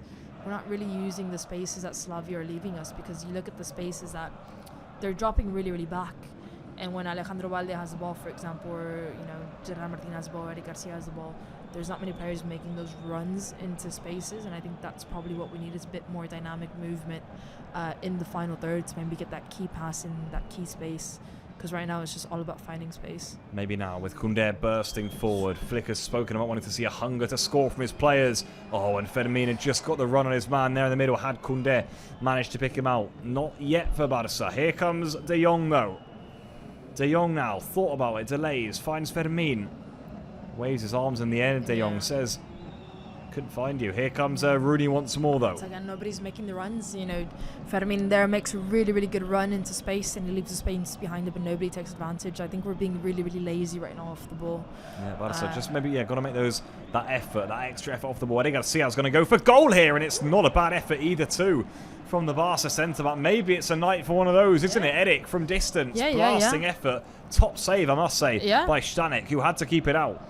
Yeah, no, I think fair play. You know, literally, as Eric Garcia, you know, he doesn't have options to pass to. So what happens is that he creeps with the ball forward and forward and forward and forward and forward, and Slavia literally goes back, when they're literally almost, you know, bumping into their own keeper. And he thought, why not? Yeah. Fermin now didn't catch it well. Gerard Martin though through to De Jong. It's chaos in there. He's onside. This is Rooney again. Koundé's up there. Again, it falls to Fermin. It's who you'd want it to fall to, but he goes back instead to Pedri. Barca think about it. They dig one on the back. Koundé's going to get there first. Is he? Oh my God, if he did, it would have been a penalty. Just a vital touch on the ball. And Pedri will do well to retrieve this. He does retrieve it. And Barca can start again. Are we slowly warming up, Alex, as we reach the half-hour mark? No, that was a really good spell possession. Ended in a corner kick. Brilliant shot from Eric Garcia, genuinely. It's again, you know, he was going forward, Slavia was going back, and he found himself literally at the top of the box with no one on him because Slavia players were occupied with literally everybody else. That's the ball on the back again, threatening for Rafinha. Easy again for Stanek. A corner kick, which surprisingly, once again, we're unable to capitalise on. But Frenkie de Jong did really well to get the ball. You know, I think Slavia had literally every single one of the players in the penalty box. So Frenkie de Jong, once he got a touch on the ball, he took it down and played it outside of the box to be able to kind of get some composure back. So I think, kudos to Frenkie for there to kind of instilling some calmness in the midst of chaos, really. Already some results not going our way. Newcastle are winning. Atalanta are winning. Not what Barca need right now, but they've got to focus on themselves. They need goals here. They need them fast. Gerard Martin, wide hit of Balde. Equalising before half-time would be vital, wouldn't it? For the Barca fight back here. Plenty of options on the bench, remember, people, but no Lamine, no Ferran. So Rashford, maybe the main one you're looking for in terms of attacking options. Flicker's also brought some youngsters with him for this one too. Juan Hernandez, Dani Rodriguez are also in the matchday squad. Fermin just got that stuck under his feet. Not quite sharp enough, are they, Barca? Not compared to Slavia. One back here, though. Rooney. Quicker feet from him. Was that a foul? Chris Kavanagh waves it away. He says no. Surely that was a foul. A strange feel about it, the game. Too easy that, really, but a poor giveaway leaves Rafinha in. Not sure if Lewandowski was on or off there, but he's going to retrieve this one. Lewandowski. Who's waiting in support for the pole? Well, even if the pass had got through, it was weak, wasn't it? Gerard Martin. This is De Jong. We've not been able to get any. Rooney strikes, blocked away. It's going to fall again to the Swede. Now Pedri. We've not been able to get a good cross in the box. And the Jules Conte cross was bad. That Lewandowski pass was, really know who that was going to. Our crosses have been really bad. And the passing, Alex, as well. Again, a loose ball there in midfield for Barca. Straight out for a throw, and it's Fermin, the guilty party. Been a bit loose on the passing. Players don't quite look comfortable. Maybe Eric Garcia has warmed up the most in terms of putting himself in there, coming forward with the ball. Maybe that's because he's had more of it. But I think Frenkie and Pedri have also kind of warmed up to the pitch in terms of knowing what they can and can't do. They've been really good in keeping possession and recovering the balls. But there we go. That's nice and Fermin. Really inventive as well. Lewandowski just did a bit of a tussle with his centre-back. Couldn't quite get through him, could he, really, in the end? The idea was really, really good there from Fermin. I think we need to play a lot quicker and, getting into those key... Because Slavia literally are leaving so much space right now. And even when we go forward and they drop back, they're leaving a lot of space. It was a risky header from Gerard Martin. I'm not sure why he went back to Edic there. Edic was like, don't do that again, please. Don't do that again. Got away with it, really, didn't he, the Barca centre-back? Rooney once more. Lots of the ball for the Swede. Yeah, I mean, look at these spaces. Look at the space that Lewandowski has in front of him. Look at the space that Pedri has to run into right now. And look at Edic. He's the free man, isn't he, for Barca? Again, it's Rooney now in space. Rooney past one. Rooney to the back post and headed away. Falls to Pedri. Barca slowly starting to knock on the Slavia door here with Balde. Gerard Martin's made the overlap.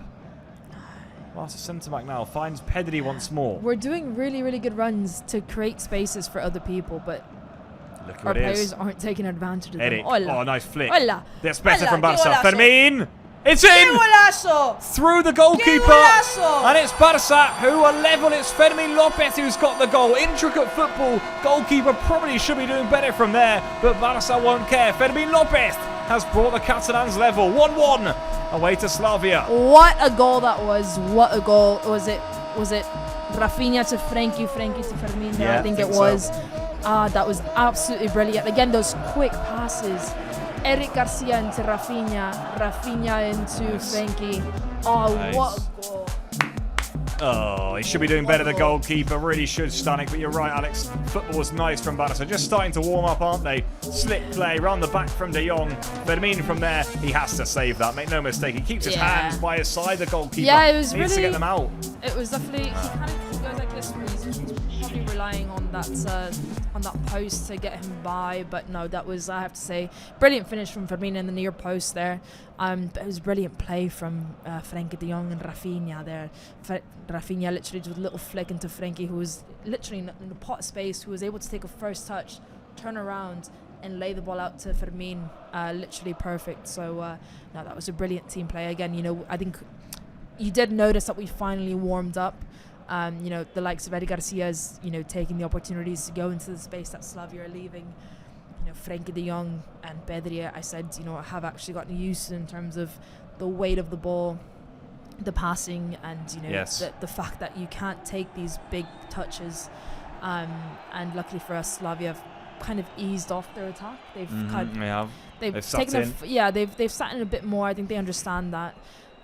So I think this game has kind of gotten more even, but there are times that we have gotten lucky still. So no, I think we just need to continue this, and I think ride it out until halftime. Try to get one more goal before halftime to kind of get that confidence and you know, deflate Slavia as much as we can.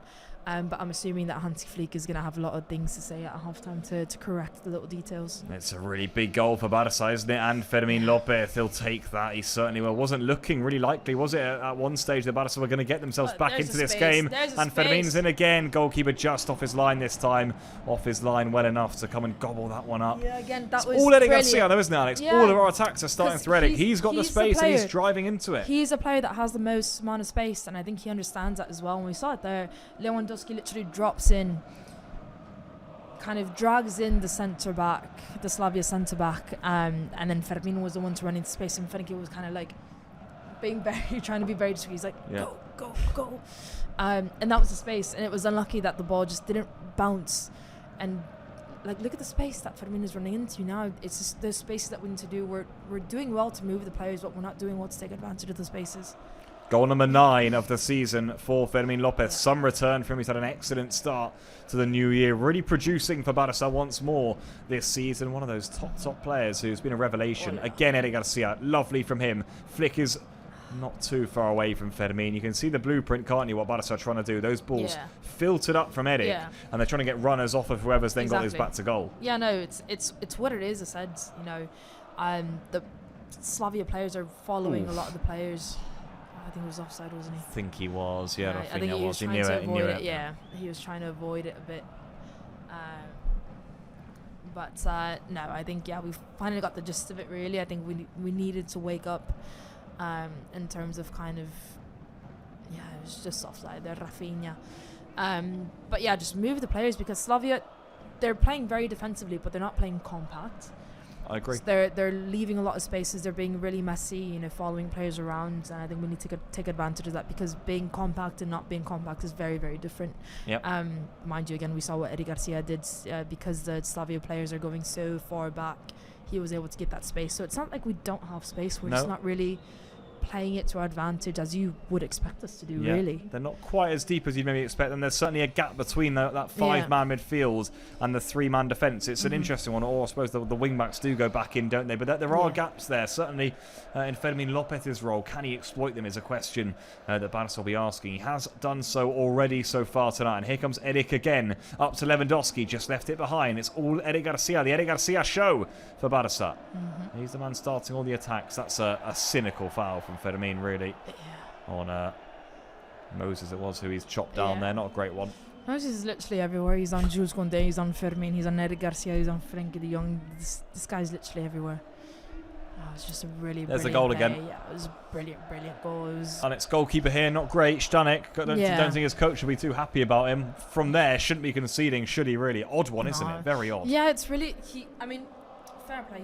He goes down to kind of cover the spaces, but then he kind of goes like this and the ball creeps in this.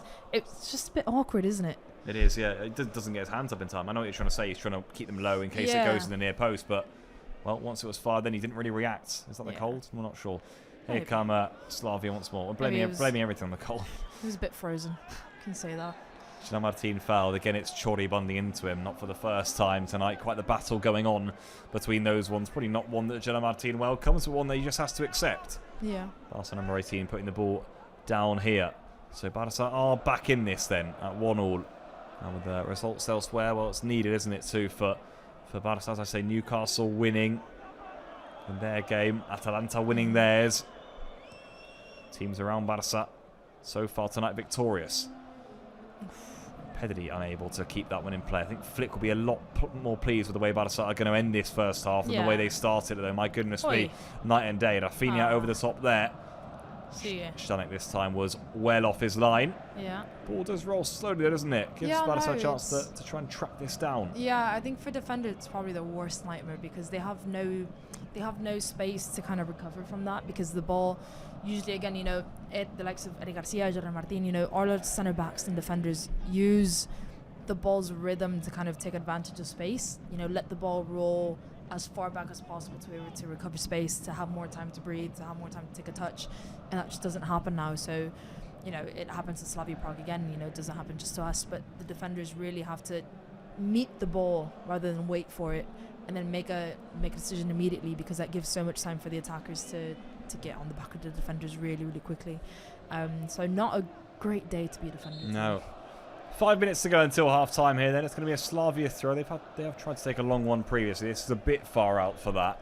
They've slowly taken their foot off the gas, haven't they, the home team, as the game has gone on. As you would expect, they started really well, and they got their just reward for it too, didn't they? First 20 minutes, they were on top. Here's Chori. Just lost his footing more than anything. Right next to the pocket of Barca fans in that far corner there. That's the end that Barca will be attacking, of course, in the second half. An end that we hope will see plenty of goals at too. For Barca, that's a big objective of tonight. That one, Eric Garcia's got his boot in on. Now Koundé to Lewandowski, just hacks it upfield in towards a gap where he knows Rafinha will be lurking. It's easily recovered in the end, though, for Slavia, who will go all the way back to the goalkeeper. This is Stanek. Bit of room in midfield here, then. Yeah, I think the switch wasn't great, though. Found only Koundé, and Barca can come forward again once more with De Jong. With Rooney. Oh, that's nice from Rooney. Better from him. Pedri now. Thought about it, didn't he? Delays instead. Finds Fermin. Look at the room that Fermin Lopez is in. Fermin! Oh, just like that, he's made it 2-1. That's a sublime goal from Fermin Lopez. Pick that one out. No chance for Stanek on this occasion. And Fermin single-handedly has turned this around for Barca. Within the space of the first half, it's Slavia 1, Barca 2. Fermin was in so much space. That's literally what you want. The one player that I want in space today for those shots is Fermin Lopez. He went directly to Hansi Flick to celebrate that, by the way. He did. What a brilliant goal from Fermin Lopez. You said it, Alex. Celebrates with Hansi Flick. He picked that out to perfection, didn't he? Just set himself up. We were saying for about 3 seconds, give it to Fermin, give it to Fermin. Pedri did just that, and Fermin did the rest. Yeah, again, we saw Eric Garcia get that shot from the top of the box, and I think we all know, genuinely, right now, with the players on the pitch, Fermin is my #1 pick to be in that space. Big hug there with Hansi Flick. But it's exactly what you wanted in Pedri, He was a bit late. Luckily, Slavia players didn't really pick up on anything. I think they were a bit sleepy there. They were a bit. Because Pedri took a really long time to pick up that pass. And I thought this, the chance was going to kind of not happen. But watch out here, Alex. Don't want to concede immediately. Corner, Slavia. Right, it's corner. But yeah, Fermin did absolutely brilliant. He was able to have, he had a lot of space to take a touch, look up, and he literally nailed exactly where he wanted the ball to go, and luckily for us, we're 2-1 up now, but we need to be careful now with this corner kick. We certainly do. Fermin Lopez into double digits for the season. 5 goals in 6 games in the Champions League. He's got 10 in all competitions. Only 4 of the Barça players have that. Well, it's a brilliant, brilliant return, isn't it? Here is another corner, though, for the home side. Swung in then, and it goes. Up go the heads. I cannot believe it. It's 2-2.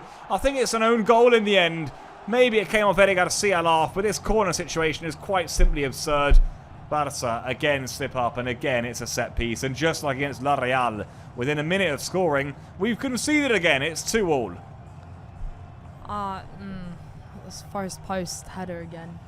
First post header again. It's literally let's see this again. Let's see exactly what happened. It's a free. It's a Lewandowski own goal. It's a Lewandowski own goal, but no, the Slavia player literally had a free header in the first post. The Slavia player, Lewandowski tries to go low to get it, but the Slavia player just gets a touch on it to send it back. But again, that Slavia player should not be alone. He shouldn't have. Literally, it's another free header at the front post. It's almost a carbon copy, guys, of the first goal. It doesn't go to the back post this time, but same result. No, but I think that was. Was he heading towards the goal, or was he heading towards the back post? Should have flicked it on, isn't he, again, I think so, because it is, well in front of, because the way it bounced off Lewandowski, to be fair, I think he was going low second post. I think he was probably trying to go for the goal there, but again, no player should be that free in the first post. And there's 2 players free in the first post. There was 2 players, the player that got the ball, and there was a player in front of him, literally, that was waiting for it. It was the same player that flicked, the captain, that flicked on for the first goal. Correct, yeah. And there is no reason why these players should be free at any point in the corner kick, knowing, 1, how weak we are, 2, the size of these players. There's literally no way that they should be free for these headers.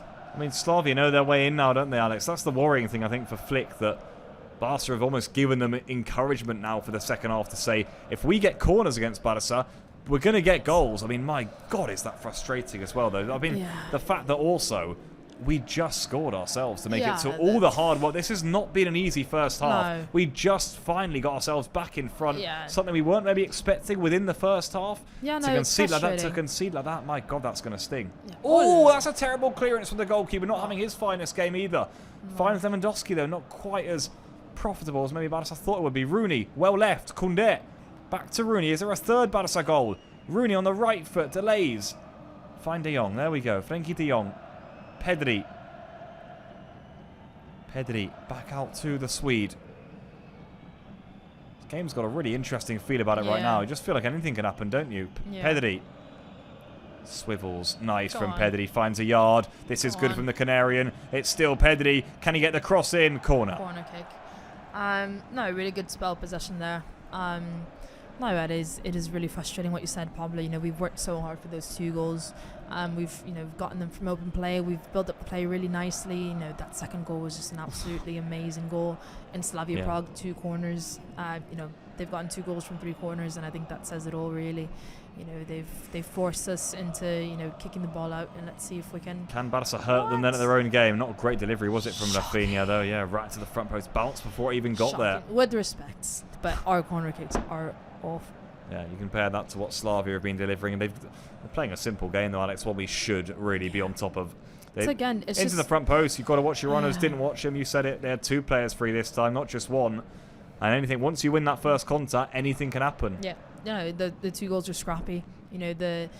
Literally the first goal was a flick back, and when you have those headers, when you flick back into the second post, literally any touch and that ball's going in. That's exactly what you want to generate. This ball as well, it was a header, and it was an own goal from Lewandowski, and it's half time now, we're 2-2, and it's just really frustrating now, isn't it? There you go, half time, people, at the Eden Arena. It's Slavia 2, Barca 2. Really interesting first half. Slavia started the better team, got their goal, poor defending of a corner from Barca, but then Barca slowly have grown back into this game. 2 goals from Fermin, clawed us back in front. Almost immediately, though, again, a corner, front post flick on, and a Lewandowski own goal means we're going to go in here, level at the interval. So work to do for Barca in the second 45 minutes. At half-time, it's Slavia Prague 2, Barca 2.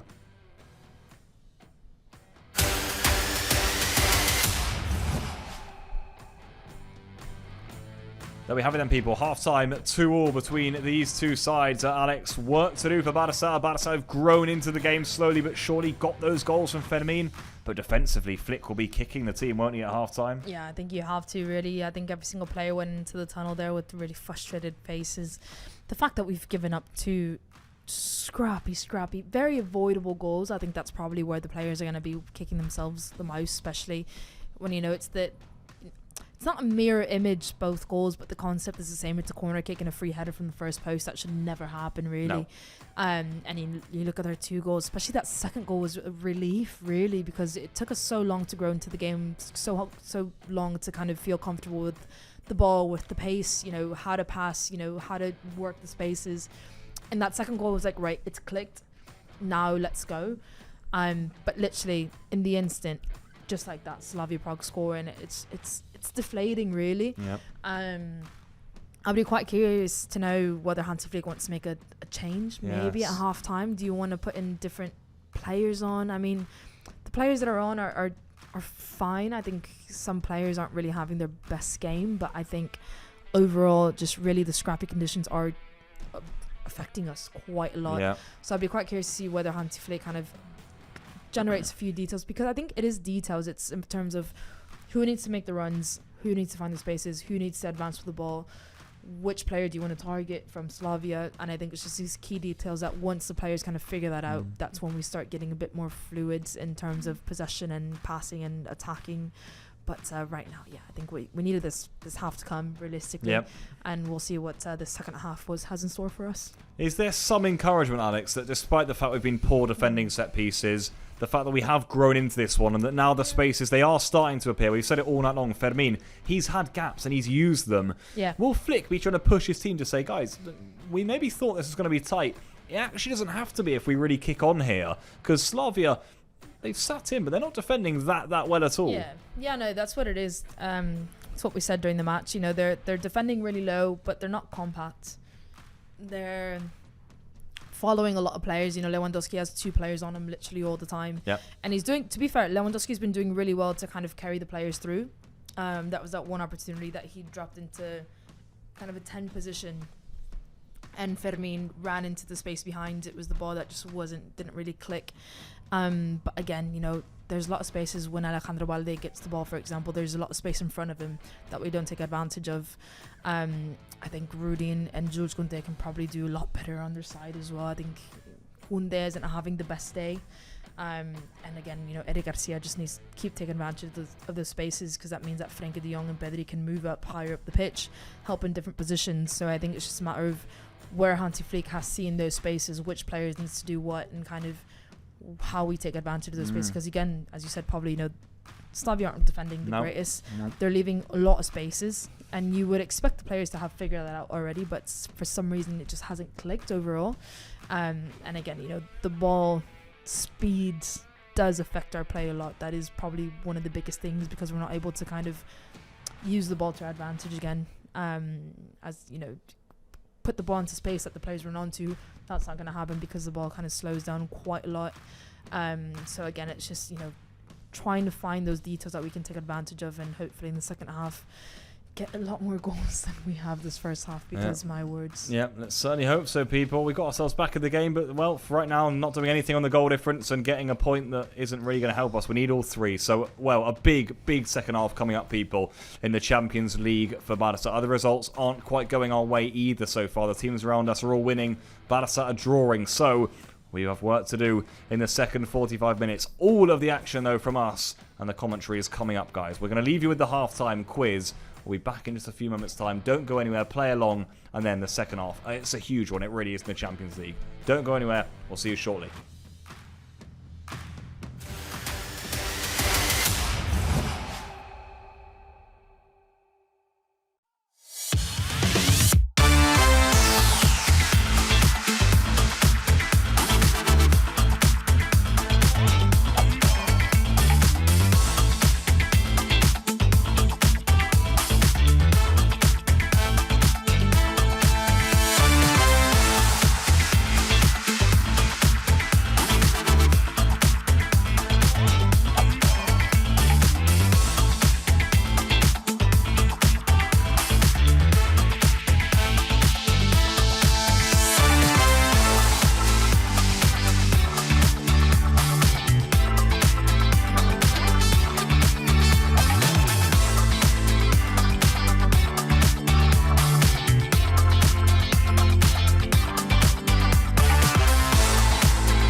Hello people, welcome back here for the second half in the Champions League between Slavia Prague and Barça. Well, no worries. I think I'm just, Give me a bit of an elbow there, yeah.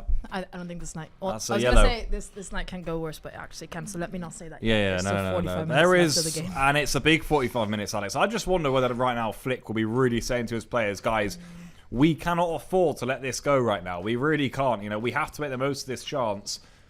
Encouraging his players. There's plenty up for grabs here, not just the win for me. I mean, I was saying before, maybe this will be a game where we just have to go for the win, but I think Slavia are there for the taking. I really do. Yeah, but I think all the spaces that Slavia are leaving, all the the opportunities that we've gotten, really, probably the last 15 minutes of the match really showed exactly what we can actually do in this match. Yep. What we can actually take advantage of, the spaces that we can find, and again, probably avoiding any corner kick that we can. But I think overall, you've actually grew into this game really, really well. It was just unfortunate that Slavia Prague got that corner kick and again got the advantage that we didn't need for them to get it back into the game so close to the half time. But no, I think we showed towards the end exactly what dangers we can create. Now it's just about starting the second half really strong and going from the get-go, because if not, it's gonna take, if we take 20 minutes again to warm up into the half, that's just not going to be the way to do it. I agree. They've got David Dudera's going to be coming on, by the way, here for Slavia Prague. He's a right midfielder. Let's see what that does for them in the second 45 minutes. I haven't even asked you the question, Alex, about the best player in the first half. I mean, for me, it's between Eric or Fermin. Really, would you say one of those two being the two bright spots ready for Barca? De Jong's been sharp, yeah. I'd probably go for either Fermin or Frankie, really. Okay. Maybe even Frankie. I think he's gotten the ball quite a lot. Obviously got the assist for Fermin. Fermin's doing really well to run into spaces, but I feel like he's not gone on the ball as much as we probably like him to. He's kind of been, running into spaces, but I think that's more down to his teammates not being able to kind of let him take the advantage, if that makes sense. I think Frankie's been in the middle of a lot of ball recoveries and ball possession. He's been dropping down really deep next to Eric Garcia.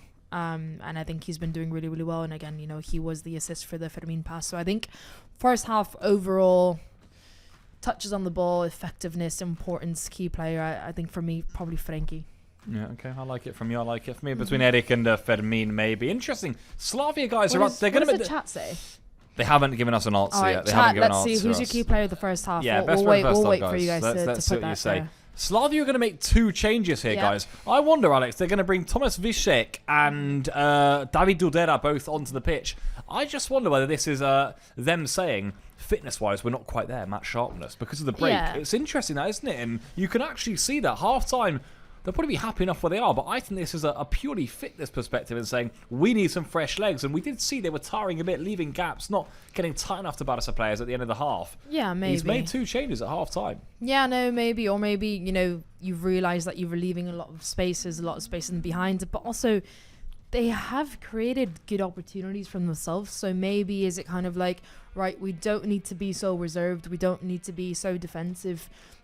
Are these attacking changes? Is it maybe, we actually can get something out of this game. Let's try to go all in and see what happens.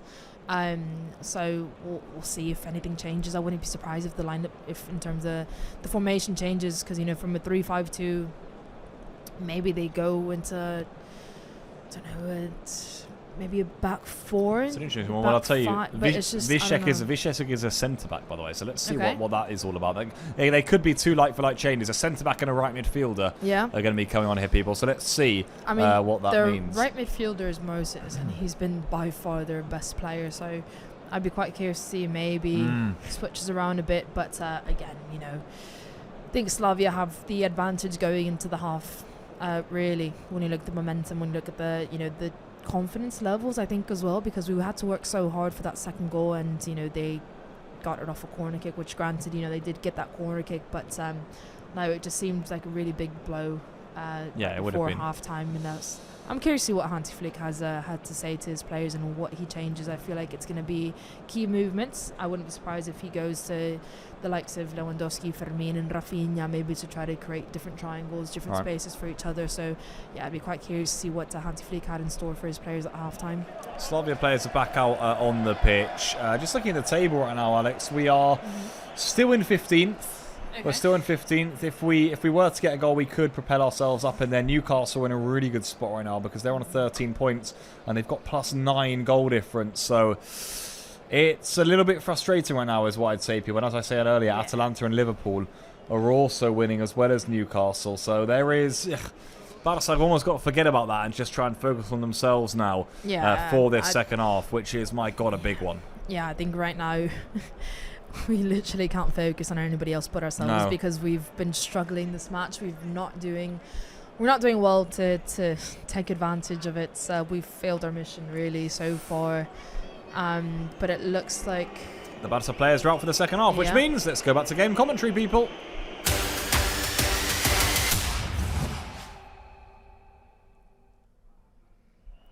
There you go then, Barca players back out for the second half. It's actually going to be the Czech side who've made 2 subs. There you go, Holles and Moses are off. Those are 2. Wow, big surprising changes. Like for like, Dudera and Vyšek are both on. There you go. So like for like, Alex. Holles, the man who flicked on that header at the front post in the first half. Yeah. And Moses was everywhere too. I'm shocked about Moses. Fresh legs, clearly. The coach, I'm guessing that is a setup where, well... a Slavia side who haven't played competitive football, remember, since mid-December, needing to freshen up the legs for this one. They've got 5 subs in total. He's trying to use them. Yeah, no, that Moses sub really is throwing me off. I genuinely think he was by far their best player the first half. He was doing really well to pressure, he was making Pedri's life impossible, which is really hard to do to begin with, and he was getting the ball off of him. He was pressing, the likes of Frenkie de Jong quite a lot as well. Maybe when you're playing like the video game and you put the players to run fast and their level of energy goes down. Maybe that was it. Maybe he was just low of energy because he was literally running around everywhere, but he was making our life impossible in the midfield. So he was a big player for Slavia. He was really good, with the ball at his feet as well. So it is quite shocking to take off your most dangerous player in open play. Yeah, an interesting call then. So Slavia are the side who make the first changes. We've said that could have something to do with the fact that they aren't quite match sharp. Here comes De Jong then for Barca. Massive second half in our season. My goodness. A lot of people have been talking about this game and the build-up to it, and just how important it really is for Barca. A reminder, it's not the absolute end of the world if we don't win, but it will mean that we're going to have 2 extra games. And watch out, because Pedri's in! Oh, and it's behind for a corner. Good save by the keeper. Couldn't get it either side of the man in between the sticks for Slavia, and it goes behind for a corner on the rebound. Well, nearly in the blink of an eye, we went back in front. Yeah, no, it was brilliant play. Was it Frenkie with the pass? I think it was Eric Garcia. Yeah, Eric Garcia again with a brilliant pass. It looked like it was going to Lewandowski, but Lewandowski read well Pedri's run, let the ball go through, and Pedri got shot on target there. In by Rafinha is the subsequent corner. It's not a great one again for Barca. Again, first man and cleared away easily for Slavia. That's a loose touch from Balde, but he's quicker than almost anyone else on the pitch, so he gets there first anyway. If that was anyone else, we could have been in absolute chaos there. Yeah, if that would have been you, Pablo, you would have been dead. Potentially, yeah, quite possibly. Not in my prime, pace-wise. Here's Pedri. He's got Balde and Rafinha ahead of him. Here is Rafinha. I mean, because look at this. Like right now, Lewandowski's so far up, and there's so much space right there that no one is taking advantage of. Like, it makes no sense because Rafinha's literally heels to the line in terms of he's staying really far wide. He's not making the runs inside. Alejandro Balde isn't making the underlapping runs that you would expect a fullback to do if your winger's staying so far out wide, especially with the spaces that there are. And Lewandowski staying really central, trying to entertain the 2 not the 2 because they're back 3, but 2 centre backs are always around Lewandowski. He's trying to keep them occupied as much as possible to let his teammates get a lot of space. Oh, watch out here. That's really well read by Joan Garcia. Had to come off his line well there and did. Yeah. High boot from Lewandowski maybe? No, says no. I don't think so. Chris Cameron said they ducked. Yeah. No, really hard I wasn't expecting actually Joan Garcia to go out for that ball because that ball's really slow, which means Joan Garcia probably has to start with a higher position than normal to be able to get to the end of these balls. He came out of nowhere, really. I genuinely wasn't expecting them, because that ball is really well off, and with the ball slowing down, the attacking player has the advantage to take a touch and run into. So really good from Joan Garcia there to read the speed of play. I just feel like Barca are on the cusp of really running away with this. And I think that's a weird comment to make at 2-2, but just feel like there are spaces there for the Catalans to really exploit, and it's just whether we can get over the line, get the third one, and then maybe the fourth, and then just brush Slavia away, who I don't think are in their absolute best moment right now. They look a little bit sleepy at the back. It's just whether we can run into those gaps, as Pedri did there immediately for that chance at the start of the second half when he popped up from deep and made that run in. Eric found him. So whether Barca can get those runs in behind. I think we've actually started the second half really well. We have, yeah. The speed of play, we've picked it up quite a lot. The ball movement, the ball fluidity. Lewandowski's has been really involved in the attack so far in a lot of plays. It's a nice ball from De Jong. Rafinha blocked away. It's going to go up for a corner, is it? No, it's been kept in. Alex, you were saying? There it is. Yeah, corner kick. Okay. Which isn't to our advantage. No, but it's we started the second half really, really strong. We're moving the ball a lot quicker, I think, than the first half, especially. We're kind of starting the second half the way we finished the first half, which is positive, because we did finish that first half really, really strong, even though we did concede.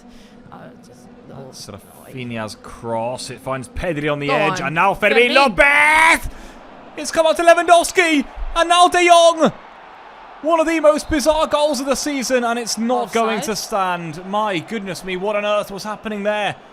We'll take a good look at it. Fermin's strike save. Lewandowski, I think, was the one offside. Yeah, I think so. And I think that's why it's been ruled out. It will be checked, of course. Yeah, it will be checked. But I need to see this I'll tell you what, Alex, again, goalkeeper not convincing. I'm not too sure what happened there. No. Here. Oh, that's tight. My God, is it tight on Lewandowski? De Jong is on. Guys, wait a minute. Wait a minute. Yeah, this is going to be really tight. We didn't have the best angle of it, but Lewandowski, I think, there is on. And here, Alex, De Jong is behind Lewandowski. Yeah, De Jong is definitely on. Quick note again, Alex, the goalkeeper really struggling. Really struggling tonight. Big time, eh? Yeah, he's really struggling there. It was I wouldn't say an easy catch, but it's something that you kind of put your body on as a keeper, you put your body first to kind of protect the ball, let it bounce off of you, but he did really, really scrappy, and Frankie literally just grabbed it and rolled into the goal. The goal's being checked. I need to see that again, because I think this is going to be given here, people. The referee is actually calling. I think the captain's over to explain what they're checking. That's what they're going to check then. It's just there. This angle's awful, but it seems like maybe, because I think it's Dorley. It's Dorley who's keeping Lewandowski onside. Is it just his backside? That's what they're checking, isn't it? That's what the debate will be, Alex. Yeah, it's really. I think he was leaning a bit behind. I don't really know what the ref is speaking to the captains about, but it is being reviewed, and it's really, really hard. You need the line for that, because if not, there's no way to kind of see that clearly from there. Well, we have semi-automated offside in the Champions League. Let's see then. It's been given as offside. My God. It's not going to stand. Yeah, it would have been literally minimal. I wouldn't be surprised. Let's hope this is not another Real Sociedad situation, Alex. My God. I really think so.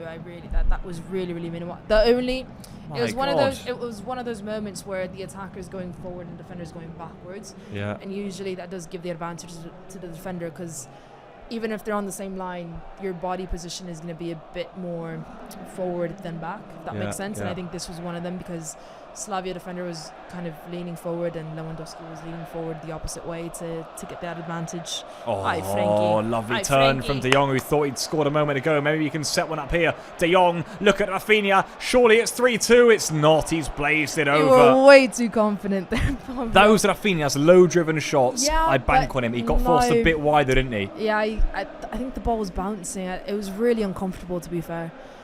I don't really know what happened. He's wide. He is wide. His touch kind of went. He opened up his body. I think his first touch was just really let him down there. It seems stupid, because at first it seems fine, but he let it roll, kind of past him, and went away rather than closing the gap. And just really unfortunate. But again, Frankie de Jong did really well to win space and get past players and let Rafinha really get in a good opportunity. I feel like we're slowly starting to get into the territory, Alex, of wondering how on earth are we not ahead, which is worrying. Barca starting to rack up the chances is what I would say, though, people. I was going to say I'd like to see that offside image, or maybe I don't. It could be one of those that, well, just upsets us more than anything, couldn't it? Yeah, I think... that wasn't great, was it, between De Jong and Eric? Yeah, I don't really It'll fall back here instead for a strike to come in with it. It's just bumped off there. Now then, maybe the cross can come back in. There's the space at the back post. Plucked out the sky, drilled across, and now good hands. Joan Garcia down low. That's what the Slavia keeper can't do. It was good from Joan Garcia to go low and look at Pedri into space. Again, it's De Jong, by the way. He's motoring through the Slavia midfield. They can't really keep him in check right now. Being one of Barca's best players, without a doubt, yet again, De Jong. This is Rafinha. Rafinha laid off here to Pedri. Barca will recycle again, but we're starting to look like the dominant side in this one, aren't we, Alex? Is it a matter of time before we break the deadlock once more? Koundé tried to release Fermin on that occasion. But again, the ball speed just really isn't playing to our favour. Those balls that we like to get, kind of, when the players are kind of, if you're the defender, I'm the attacker, to kind of slide these balls into space and let the ball roll through, let me feed off the defender and kind of go into space. That's literally impossible right now because the ball does not roll through. Yeah, it's not running through. That's exactly what Jules Koundé was trying to do to Fermin there, is kind of let the ball roll through for Fermin to kind of just run onto it and then take a touch and take a shot. Oh, we're seeing the offside there. Here we go then, guys. This is the image we're going to see. Don't think it's going to be pleasant viewing, and it's not. There you go. I mean, again, it's they're in line, but as I explained, the defender's going forward. Lewandowski's literally his shoulder. Oh my goodness me! I mean, was that not his arm, Alex? His hands though. What, Lewandowski? Was that he can't be offside with a thing you can't score. Here's Rooney, who strikes easy for the keeper this time. Yeah. I mean, for me, that looks like there's barely any of his shoulder is. Yeah. Oh my God! I mean, that's not going to go down well. I don't think. My goodness. That's where do you? really it's a typical. It's the. Where do you draw the line? The sleeve line, isn't it? Of what they judge it to be offside from. Yeah. Depends on who's got longer sleeves, then, isn't it? Really. And that's how bizarre it can get. Well, Barca one chalked off there. For me, it didn't look like a lot of shoulder was left offside there, I must say. But well, there you go. No goal for Barca. Still level here. That one drifted out wide. Settled down his side. One back though by Balle. Fermin a bit rushed, wasn't it, with his intent to get the ball through. Pedri just wanted it to feet, and now two players charging away here at Koundé. There's the overlap provided once more. Ball is pulled back, and it's another corner. It's offside though. We'll take that all day long. It was really, really good. Eric Garcia did really well to handle the offside trap. Jules Koundé and Alejandro Valde did well to kind of listen to Eric Garcia at the end of the day there. Yeah, there you go. It was really, really good offside trap there from Eric Garcia. Really, that was kind of controlling the line. Line well held there, but look at this. Slavia won this back well up the field. They got plenty of options too. Didn't pick the right one. Went straight into De Jong, didn't he? Yeah. It'll fall again though to the Czechs. Offside. Again offside. Jordi thought he was in. He wasn't. It's good defending there from Frankie. He did something that the Slavia players aren't doing. He was kind of backing up into his own space, and he's like, wait, I don't need to do this. Stepped up, got the ball.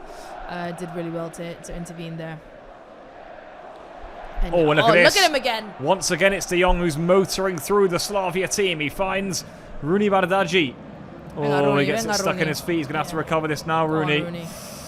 That's just given Slavia time to get back in, hasn't it? Oh, what a frustrating breakdown of an attack for Barca. All De Jong again. They've given it away. Rooney and Koundé didn't quite. Well, they made a bit of a meal of it, in all truth. I think he's getting frustrated. Oh, and look at this. Chodi was offside again. It's not really odd feel about it this game, but I think he's getting a bit frustrated that every time he breaks through, we're not taking advantage of it, because he's literally sprinting probably most of, I would say probably even getting close to half of a pitch. Yeah, understandably in the sprints that he's breaking through, and he's creating a lot of space, and he's getting a lot of key players into key spaces, and nobody's taking advantage of that. There's only so many sprints that you could do in a game. So look at that space there. Eric now. He's asking for it. De Jong back to Eric Garcia. We're playing so slow. There was so much space. Pedri did really well to run into it. I mean, fair play. Going up against someone that's twice, triple your size. Yeah, just got shrugged off the ball there, Pedri. Eric Garcia Yeah. has won that header, though. It falls to Koundé. Not a great pass again from Koundé, a bit loose in the attacking third for Barca. It's broken clear here, the ball upfield, flicked on. Koundé will do well to use his strength there. It's been a decent battle out late as well, Koundé, really well. Used his body. Now Pedri. You just tell the players aren't fully comfortable, but look at the positions De Jong's getting into. There's the ball in the back towards Rafinha. Sliding challenge, vital challenge. Got it right too. The substitute there, Dudera, it was. Bit open now, the game, is what I will say. Probably suits Slavia a bit more, that. Here they come again. Pullback's on, isn't it? And Koundé vitally got his body in there. Is that going to be a goal kick, though? Yes, it is. Brilliant, brilliant, brilliant. Frenkie did really well to break into space. They almost got to Rafinha into really, really good position. And then Frenkie was the one that sprinted all the way back to defend. Just got, almost Rafinha. If he would have gotten on the end of that ball, literally would have probably been a goal. And Frenkie again, sprinting back to defend really, really well. And no, that definitely was a goal kick. Good decision from the referee. There's a Barca player down here, though, people. Pedri. It's Pedri who's down, and it doesn't look good, people. It looks as though Pedri's going to have to come off. My goodness me, let's hope this is nothing serious. Olmo's going to be coming on for Pedri here. Yeah, it looks like Dani Olmo is ready to come onto the pitch. I would assume probably the midfield stays the same. You have Dani Olmo a little bit pushed. Yeah, it feels like he's just touching the back of his hamstring there, potentially. Like it maybe. Yeah, you never... I'd assume it's nothing too serious. He's not in too much pain, but definitely in enough pain to be like, right, I need to get off the pitch right now. Obviously, the conditions don't really help. The pitch looks really, really hard. The cold is there. Yeah, he looks really uncomfortable. But luckily, he's walking off the pitch. Not in too much pain, but in uncomfortable right now, I think is the word to describe how Pedri feels right now. Oh dear. One of the last things Barca want to see is Pedri limping off the pitch, but he's going to have to be replaced here as the hour mark is struck at the end. And then I look at Flick's reaction to it there, Alex. Does that tell the story? Yeah, I think that says it all. I think that's all of us, really. Hansi Flick is just one of us. He really is. He's gutted, wasn't he? Gutted. Yeah, it's not really the player that you want off the pitch in a game like this when you need so much control, so much intelligence. Dani Olmo is a really good replacement. Yeah. A very attacking replacement. Pedri obviously does a lot of the attacking, but Dani Olmo obviously has a bit different mentality. But maybe this is to our advantage. Put another attacking midfielder. I think Frenkie de Jong is more than... And there you go. Rooney Bardghji for Marcus Rashford as well. And it looks like Rafinha's switching. So Marcus Rashford to the left, Rafinha to the right. Yep, you think so? Yeah, Rashford will come on at left wing.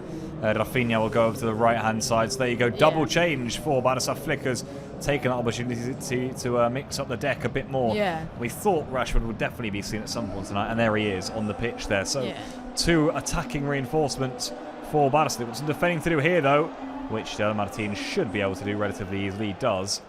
Yeah, nodded down. Yeah, I'd be quite curious to see here we go then. Kind of what we're able to take advantage of with these attacking changes. I think I couldn't quite bring that down. I think he was saying to Lewandowski, what am I really going to be able to do with that sort of pass? He was on the stretch, wasn't he, the pole? Yeah. With Rashford's pace, though, with the chances that when the likes of De Jong burst forward through midfield. Yeah, you get Rashford on the end of that. Maybe, one touch and that's a top bins finish, really, when you look at the confidence and the ability for Marcus Rashford to finish on these types of passes. And Lewandowski's actually dropping quite a lot in the second half, really. Maybe that's something that Hansi Flick kind of told him to do. And again, it is, it's not surprising either, because a lot of the defenders, the Slavia defenders, are literally following him like little puppies, wherever he goes onto the pitch. And we've seen those spaces, Pedri's run into it, Fermin's run into it, Frenkie's run into it. Those spaces down the middle of the pitch have been really, really obvious. And maybe that is, Lewandowski's kind of key focus the second half, to really create those spaces for the rest of his teammates to run into. Trying to see out in possession now. Barca need to just up the ante a little bit, don't they? All the tools on the pitch to really cause problems here for Slavia, but it's been such a strange game, really, in some regards. Slavia haven't really sat in. They're not put up a wall here. Barca have actually got spaces on the breakaway. It's quite an open game, actually. Look at this here when we win it back. Look at the space and options we've got. We just got to make the most of it. Rashford now. He's got Olmo with him. He finds Lewandowski. It's a good save at the near post. Got to start taking these chances because, well, they're really good ones. Yeah, as you said, Pablo, once we get the ball back, we're in so much space. Rashford. Go on, Rashi. Thought about it. Go on, Maybe Rashi. now. Right decision. He finds Koundé. Koundé thought about the cross. Does make the cross. Lewandowski came in blindside. Headed away eventually. 2 players went for it. It falls to Olmo. Olmo on the edge. Olmo! Oh, pick that one out! That's a super goal by Dani Olmo. He's only been on the pitch for about 1 minute, but he has just found the top corner to absolute perfection, and Barça are back in front here at the Eden Arena. That's one of the goals this season from Olmo. No chance for the keeper, and Barça, they're back in front now. 3-2 they lead away to Slavia.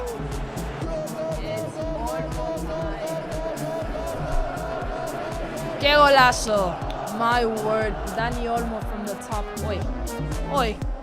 Oh, he's arrowed that, hasn't he, by the way? It's not even a curler. He's drilled that to the top corner. Dani Olmo. It's Olmo time. It's Olmo time. My word, what a finish from Dani Olmo. My word. Nothing the keeper could have done there. No chance this time for Stanek in the Slavia goal. He could only really hope that Olmo's strike would hit off the post or something, but no chance. It's a glorious finish. Barely any celebration from Olmo. Brought on there. Fermin literally goes, Fermin just do. Fermin couldn't believe it, but you better believe it when it's Olmo. He is that good. He's got that much quality. And I'll tell you what, both Olmo and Fermin have started the new year really well. It's those two who've produced the goals tonight for Barca. Ivan Šranc is going to come on here then for Slavia, and it's going to be the big man who comes off. So there you go. Yeah, I think Gerard Martin will probably be happy about that. Yep, you could say. No, the sizes of these players is actually ridiculous. You know, as much as you play well, go up for the challenges, you're up for the 50-50s, there's only so much a big body mass to knock you off the ball can do, really. But no, I think Dani Olmo has actually been the change in the second half that we've been needing. Marcus Rashford, to be fair, has gotten into really good spaces as well. But Dani Olmo has come into this game really keen to make the change, and so far he's doing really, really well. Only been on the pitch for a few minutes already. Impact from those two, though, and now Barca will be thinking, well, can we push on? Can we push on here? Because with that goal, Barca have shot themselves up to 10th in the table. They're still not close, really, to getting in where PSG and Newcastle are sitting because of the goal difference factor. So it is still something playing on the Blaugrana players' minds, but they're just delighted to be back in front now, aren't they? And back in control of this one. It has been coming. It's a bit ominous for Slavia. Too many spaces they've been leaving. It was like Lewandowski's strike, wasn't it? Just before that goal that happened. They just got away with that one. Not the strike from Olmo, though. But they've won this one back high up the field. Yeah. This is Sanyang. Laid off now for the overlapping cross. There's the header! Barca will be grateful that didn't fall to a red and white shirt, won't they? I feel like it's just every time I'm literally just like, my body literally just stops and just waits for something bad to happen. That was a really good position for Slavia to get into. Again, you know, they want those crosses into the box. They've literally gotten 2 goals from aerial duels, advantages in the box that we've just not been able to defend at all. So they do want those balls in, and hopefully for us, they don't get many more opportunities. Eric Garcia is doing really well to lead the high line for us. Slavia just tried to go into a quick play there, but their only player who had a chance to get anything off of that pass was offside, and that's kudos to Eric Garcia keeping the line really tight. Joan Garcia here places the ball down for Barca. He's going to kick it all the way long this time. So Barca don't play it short. They go up towards Lewandowski. Yeah. Quite able to bring things out. De Jong, though, with pressure. Referee says it was a foul. Was it a bit of a bump from De Jong? That's what he claims. With respect. Do we need that audio? We actually should get that audio in there. We need the audio back from Marc Brau talking about referees, since we can't have the actual Marc Brau. Elmir Day says, come on, we need the fourth now. We need to push forward. We can't mess around. Yeah, Flick will be saying we can't concede again now. Not after already conceding 2 here. Reminder, Slavia had only scored 2 goals previously in the whole Champions League, and that was on match day 1. They hadn't scored since, so Their 2 goals tonight, the first they've scored since September in the competition. Barça now do have the lead, but just by 1 goal. They wanted a bit more than that tonight. Might have to settle for just the 1. Here come the home team once more, pushing forward though. Momentum will swing as this one goes on, and of course Slavia now with the incentive on themselves. The strike is a bit hopeful really, isn't it, from that sort of distance? Optimistic, but to be fair, he did really well to keep it low and tight to the post, but Jean Garcia knew exactly that was going wide.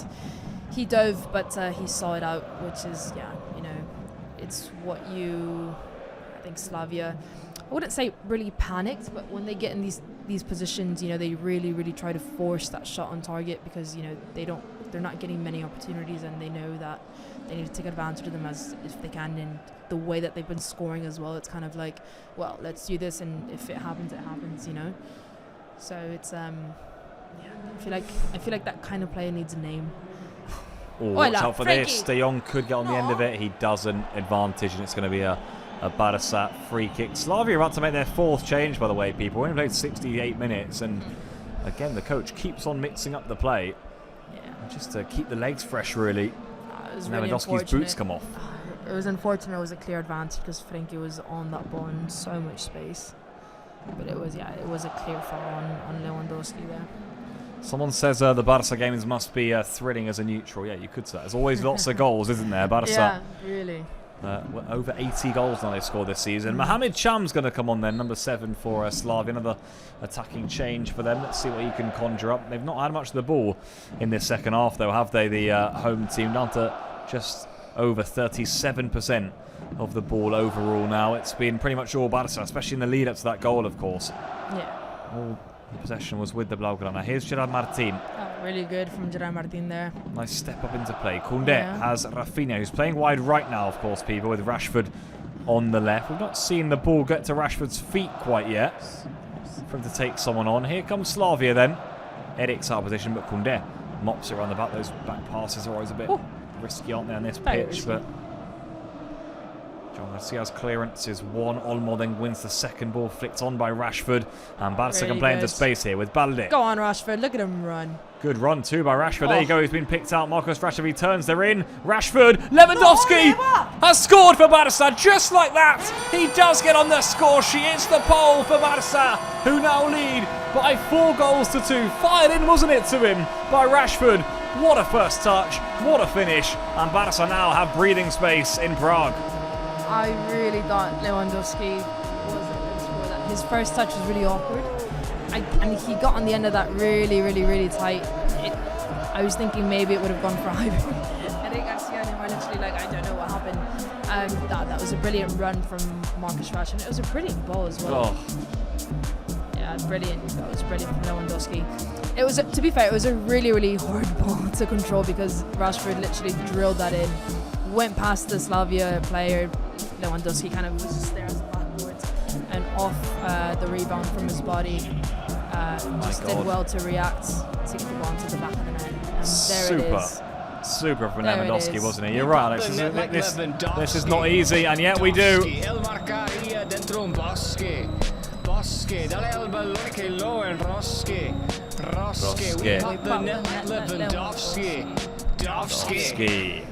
It's his first goal in this season's Champions League, guys. He is already into double digits this season in all competitions. And I've got a great stat about Lewandowski. He's actually, before this game, scored against 38 different teams in the Champions League. Only Leo Messi had scored against more, 40 teams. Yeah. Lewandowski now up to 39 different teams that he's scored against in the Champions League. Unbelievable. What's total Champions League's goals now? Let's check. Lewandowski's right up there, by the way. Yeah. We can check that, but he's scored against 39 different opponents, Alex. It's an unbelievable record. Yeah, no, that's ridiculous, really. Where's Mark Brow so I can ask him every single team that Lewandowski scored against? Yeah, list them. Lewandowski now up to 106 Champions League goals, Alex. He had 105 coming into this game. Some return, isn't it? Yeah, no, it's Lewandowski in the Champions League. We know what he's capable of. You know, he's one of the high-scoring, top goal scorers in Champions League history ever.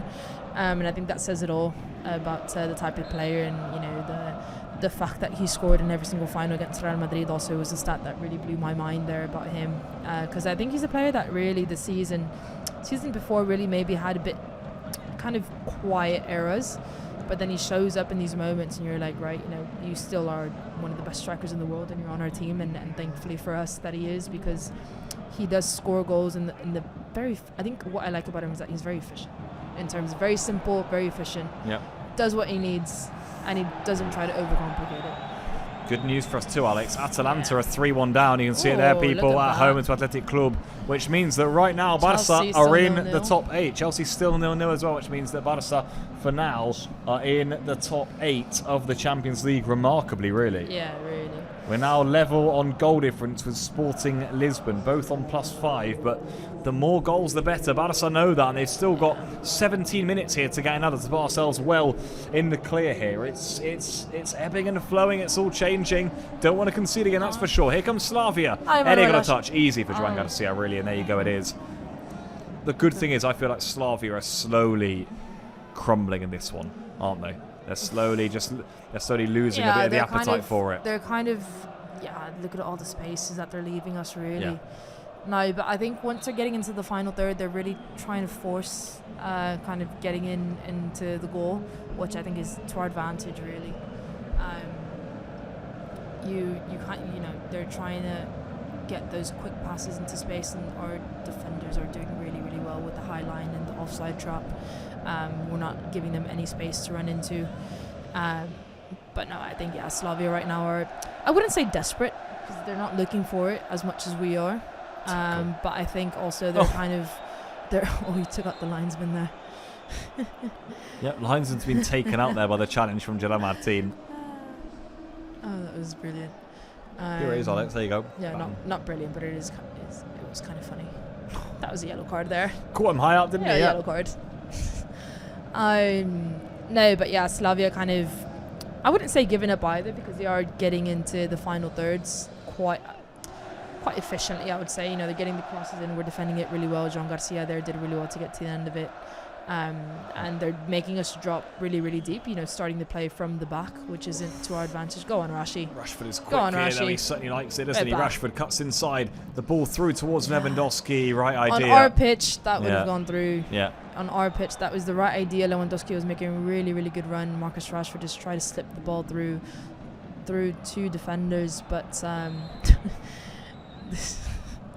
it's all happening in the middle of the midfield. Yeah, no, there's a lot of things happening right now. Here comes Slavia then. Just about 15 minutes to go in this one then, people. It's Slavia 2, Barca 4. We finally are in good control of this game and leading by a 2-goal margin. Not bad, certainly not bad. Here come the home team once more, though. Flipped wide here, the cross waiting to be delivered into the box. In it goes by Dudorek. There they go. It's all about crosses, isn't it? Flicked on at the front post. I think it was Schranz who got there, behind for a goal kick. How many first post headers are they going to have? Luckily for us, that went wide, but they got the height, haven't they? Yeah, no, Eddie Garcia was literally hugging him from the back. Did well to disturb him to get the header, but the aerial duels are winning them all, and luckily for us, that went over the net, and no danger there for Joan Garcia or us. Barca all do well to just get their foot back on the ball here in the last few moments. Got a little bit messy. Strange game, really, the feel of it. Slavia, despite being an inferior side, they've not really camped in. They've actually given Barca a lot of space, even at 2-2, I felt. Yeah, no, I was going to say, especially their players that have come on, really. I'm going to, number 23, I think. For now, I'm going to call him, Eric. Peen light, there you go, foul, free kick towards Barca. Eric Garcia fouled.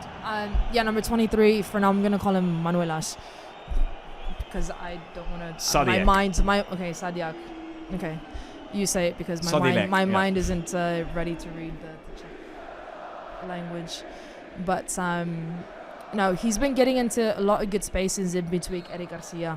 He's been trying to get in the early runs behind Eric Garcia. Frenkie de Jong's also dropping in really deep in between there.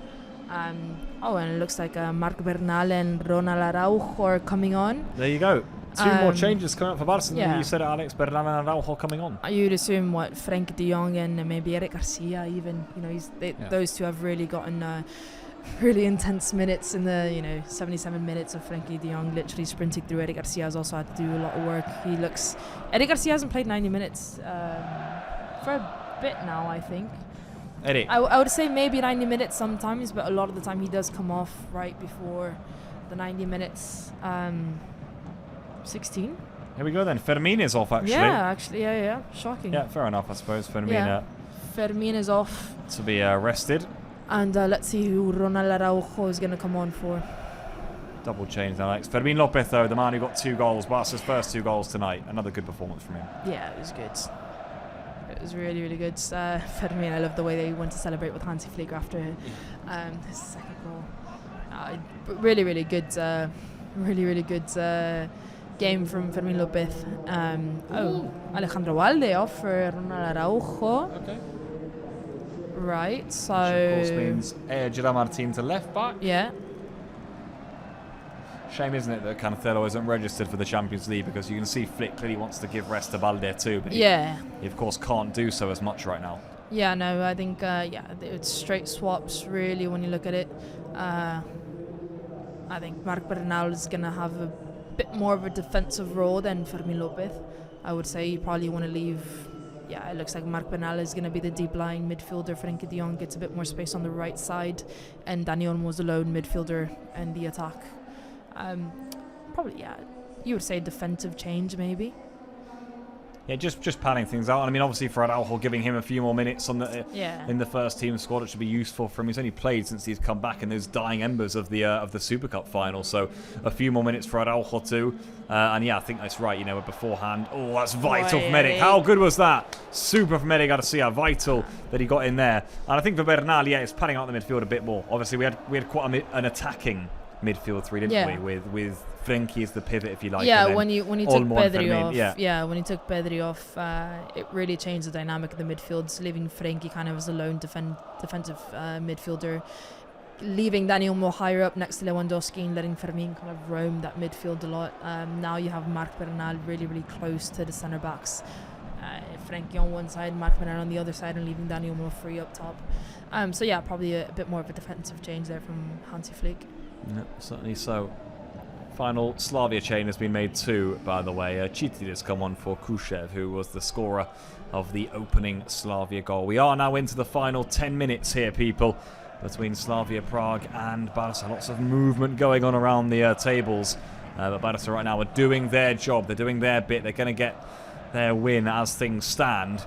Maybe would have hoped for a bit more of goal difference, but with the way the game's gone, I think the 2-4, well, we'd definitely take it at this stage, wouldn't we? Still 10 minutes to go, though. Nothing done yet. De Jong controls that. Flips it up immediately here to Rashford. Oh, go on. Look at Lewa. Oh, and again, just gets a bit stuck under his feet. It's going to fall to Olmo, though. Second bite of the cherry, maybe, for Barca. And now for Rashford, who runs in behind here off of Rafinha's pass. Rashford. Fair play. Hit it low hard. Maybe trying to catch the goalkeeper out. It's been a bit shaky today. But yeah, you would think comfortable, that. Wasn't it, really? Yeah, he really went for the low hard. That was way out. Went for the low hard shot. Yeah, maybe thinking that the keeper was going to fumble it, let Lewandowski run into it and get that tap in. But no, it was a brilliant ball from Rafinha there into Marcus Rashford. Maybe Marcus could have gone for the cut back to Lewandowski, and I don't know who else was running into the box, but no, I think he had every right to go for goal there, the shot that we know that he has. Yep. So yeah, no, it was good. It's a tough angle for Rashford, but he certainly went for it. Here comes Slavia themselves then. This time Eric Garcia not off his line, but Eric Garcia underratedly quick in those sort of situations. Did well. He's not being given any help there by the referee, though. Felt he was being manhandled by his attacking player, but no, says the ref. So play on. Eric, though, one of those top performers tonight for Barca. He's been excellent, really commanding the back line. You said it a few times, Alex. No, he's been outstanding today, to be honest. More defending to do here for Barca, though. And boy, will they not want to give up a goal right now. Talk about excellent players. Here's De Jong tracking down his man. He's going away a free kick, though. He says there was nothing in it, but it's a chance for Slavia just to get some men in the box, to swing a ball in there and cause some trouble for Barca. Take a look here. Does he have a right to complain here, De Jong? It's not a lot in it, to be fair. No, he went down really, really easily. Held on to his leg when there was no content on his leg. I think that says it all, really. Yeah. I think we need to be careful here right now. Mohamed Cham is the one who's put the ball down. He's going to be swinging this one into the box. Set pieces, well, they've been a problem for Barça. We conceded from 2 corners already so far tonight. You can see the Barça goalkeeping coach has stepped up to try and share some instructions to his team, but now it's a case of the players doing their job. Araujo on there may well help in this regard, though. It's going to be Mohamed Cham to swing in. It's not a great delivery again, although De Jong's put it behind for a corner. So from free kick to corner.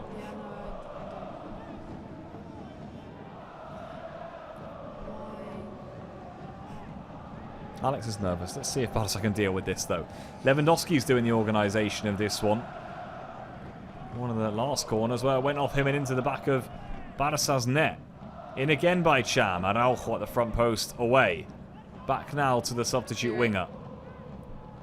Laid off here to Oscar, who hits it back in. Gerard Martin we're good. Hacked it clearly, didn't he? Oscar's underneath it. Eric Garcia like. And Koundé this time.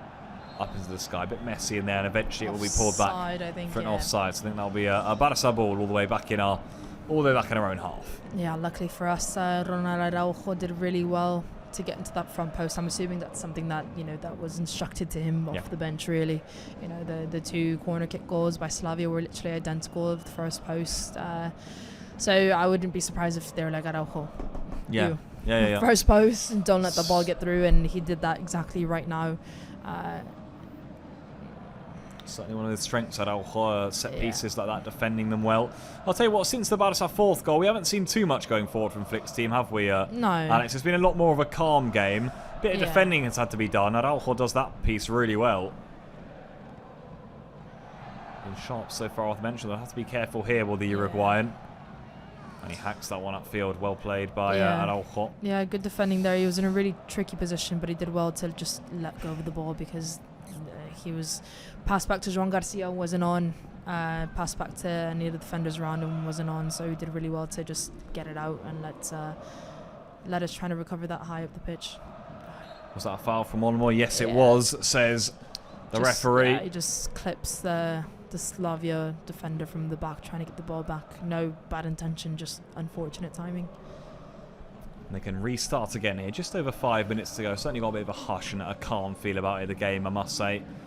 For Barca, it could be a 5 minutes they look back on and maybe wish they'd made a bit more of in the Champions League. Remember, final match for us is going to be against Copenhagen at home, this time next week, and all games we play at the same time. So it's going to be that good, that chaotic, is what I can say. I thought we were going to see something off the ball there. We weren't. Yeah, no. So Gerard Martin will go over and take this throw. And there you have it, 2 from Fermin, 1 from Olmo, 1 from Lewandowski for Barca this evening in what's going to look like a Champions League victory for Hansi Flick's team, one that's going to propel them right on the cusp of those top 8 spots. It's very tight right now. Yeah. A lot of teams around there. Well, I can tell you right now, Alex, as I'm speaking, 1, 2, 3, 4, 5, 6, 7, 8 teams are on 13 points. Can you believe it? And then it just goes. And then it just goes in goal difference order. You've got PSG with 10 goal difference. Newcastle are up to 10 now. Chelsea have got 6. Barca have got 5. Sporting 5. City 4. Atleti 3. And Atalanta 1. It's tight. It's that chaotic. To say the least. It really is. Yeah. To say the least, really. But no, I think we can actually.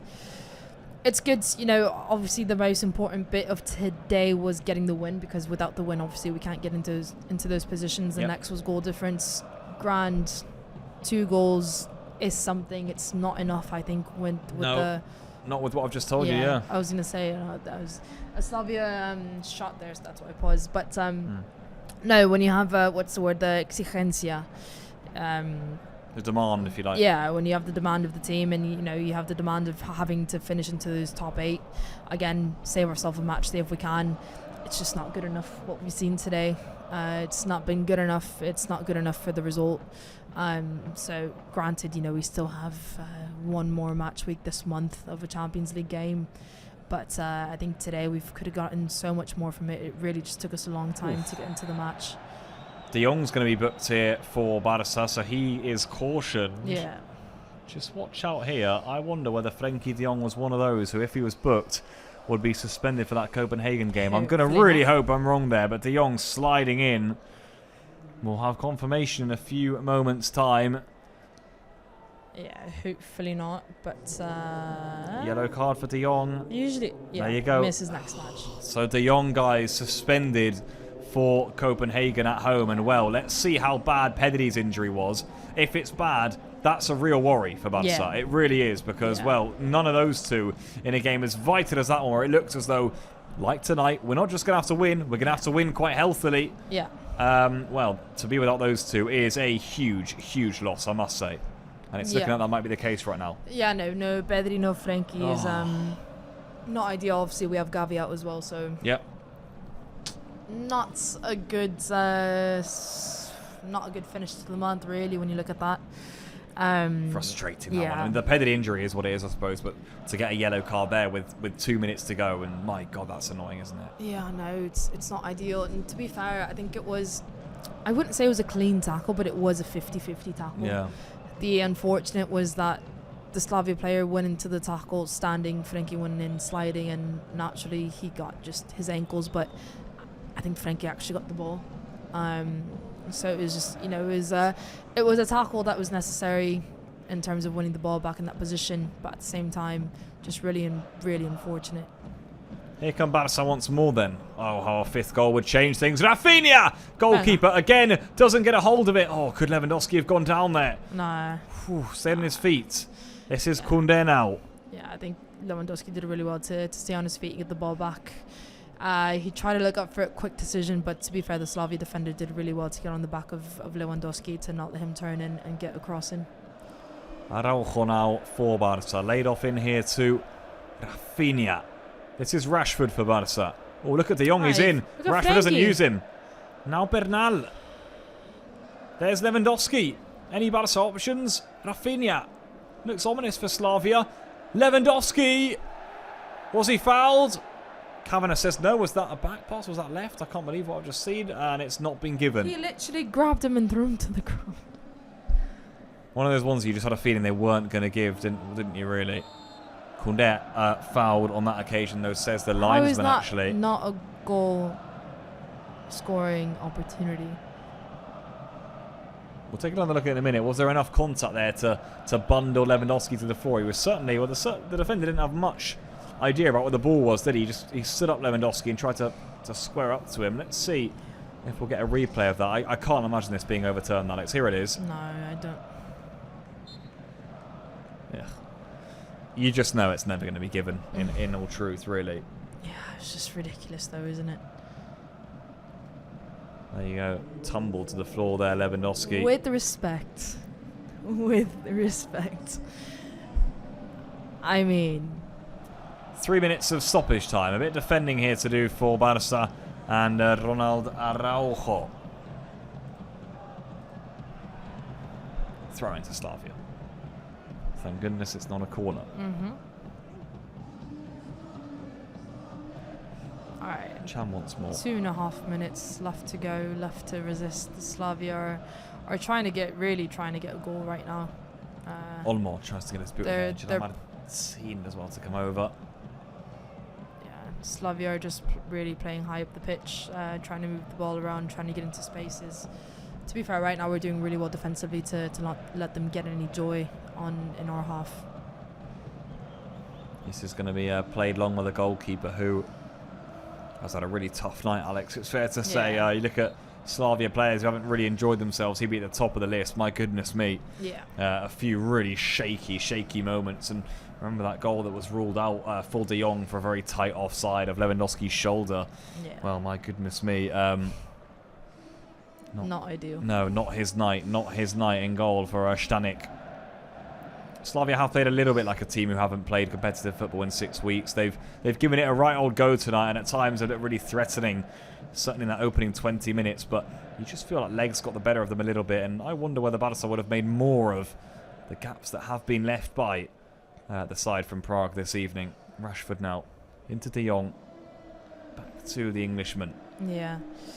We're doing actually really well to move players around now. I think Marcus Rashford has actually been a really good addition coming on. He's been really good off the ball and with the ball as well.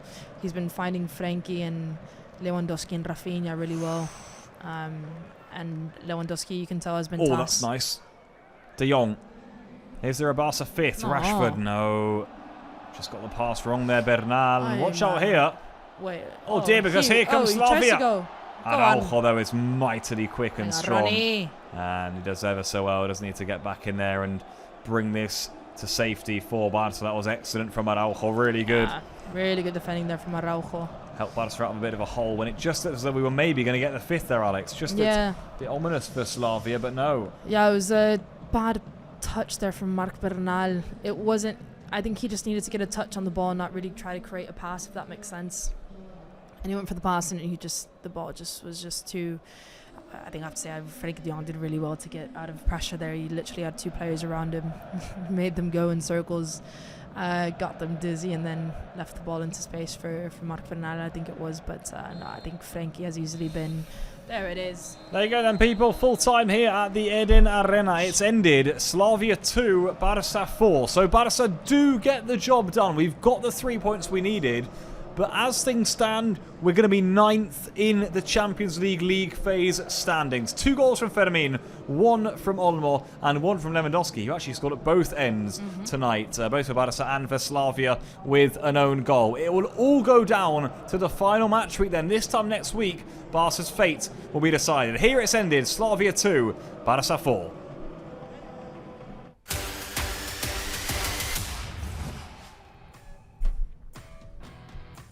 So then there you have it, people. A victory for Barca in the Champions League. It didn't look like maybe that was going to be the case at some stages tonight. It was 2-2 at half-time. Slavia, when they got the equalizer, we were thinking, what on earth? But a second half that Barca controlled, really.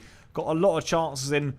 After Lewandowski got that fourth. Not too many, but a satisfactory day at the office in the end for the Blaugrana, Alex, who've got the job done here. Maybe not with as many goals as we would have liked, but it's a victory. Yeah, no, at the end of the day, you need to look at 3 points. As disappointing as it is with the goal difference, granted, we have a 2-goal difference, right now it's fine, 3 points, amazing. But pretty disappointing, really, when you look at the kind of the style of the game, the spaces that Slavia Prague left in behind and around the pitch, and just we weren't... I think the second half really was... We played really, really well. The first half just bad. It wasn't... we struggled so much to grow into the game. We struggled so much to be effective. And the second half, literally, we looked at, we exploited, we showed the world exactly, what we were meant to do in the first half, and we did it really, really well. But, probably, again, granted, we got the 3 points, but probably disappointing overall, considering the demands that we need right now in the Champions League. Yep, could have been a better evening for Barca goal difference-wise. I've said it before, you can see the table on your screens, guys, but you don't have the goal differential. So we're level on points right now. And, it's all up to play for. We could theoretically rise to as high as third. Unlikely, but we could theoretically. We're on 13 points now, level on 13 points with 3, 4, 5, 6, 7 teams in total, guys. It is remarkable. It really is. Yeah. Barca, in terms of that sort of goal difference table, if you like, are 4th right now of those 7 teams.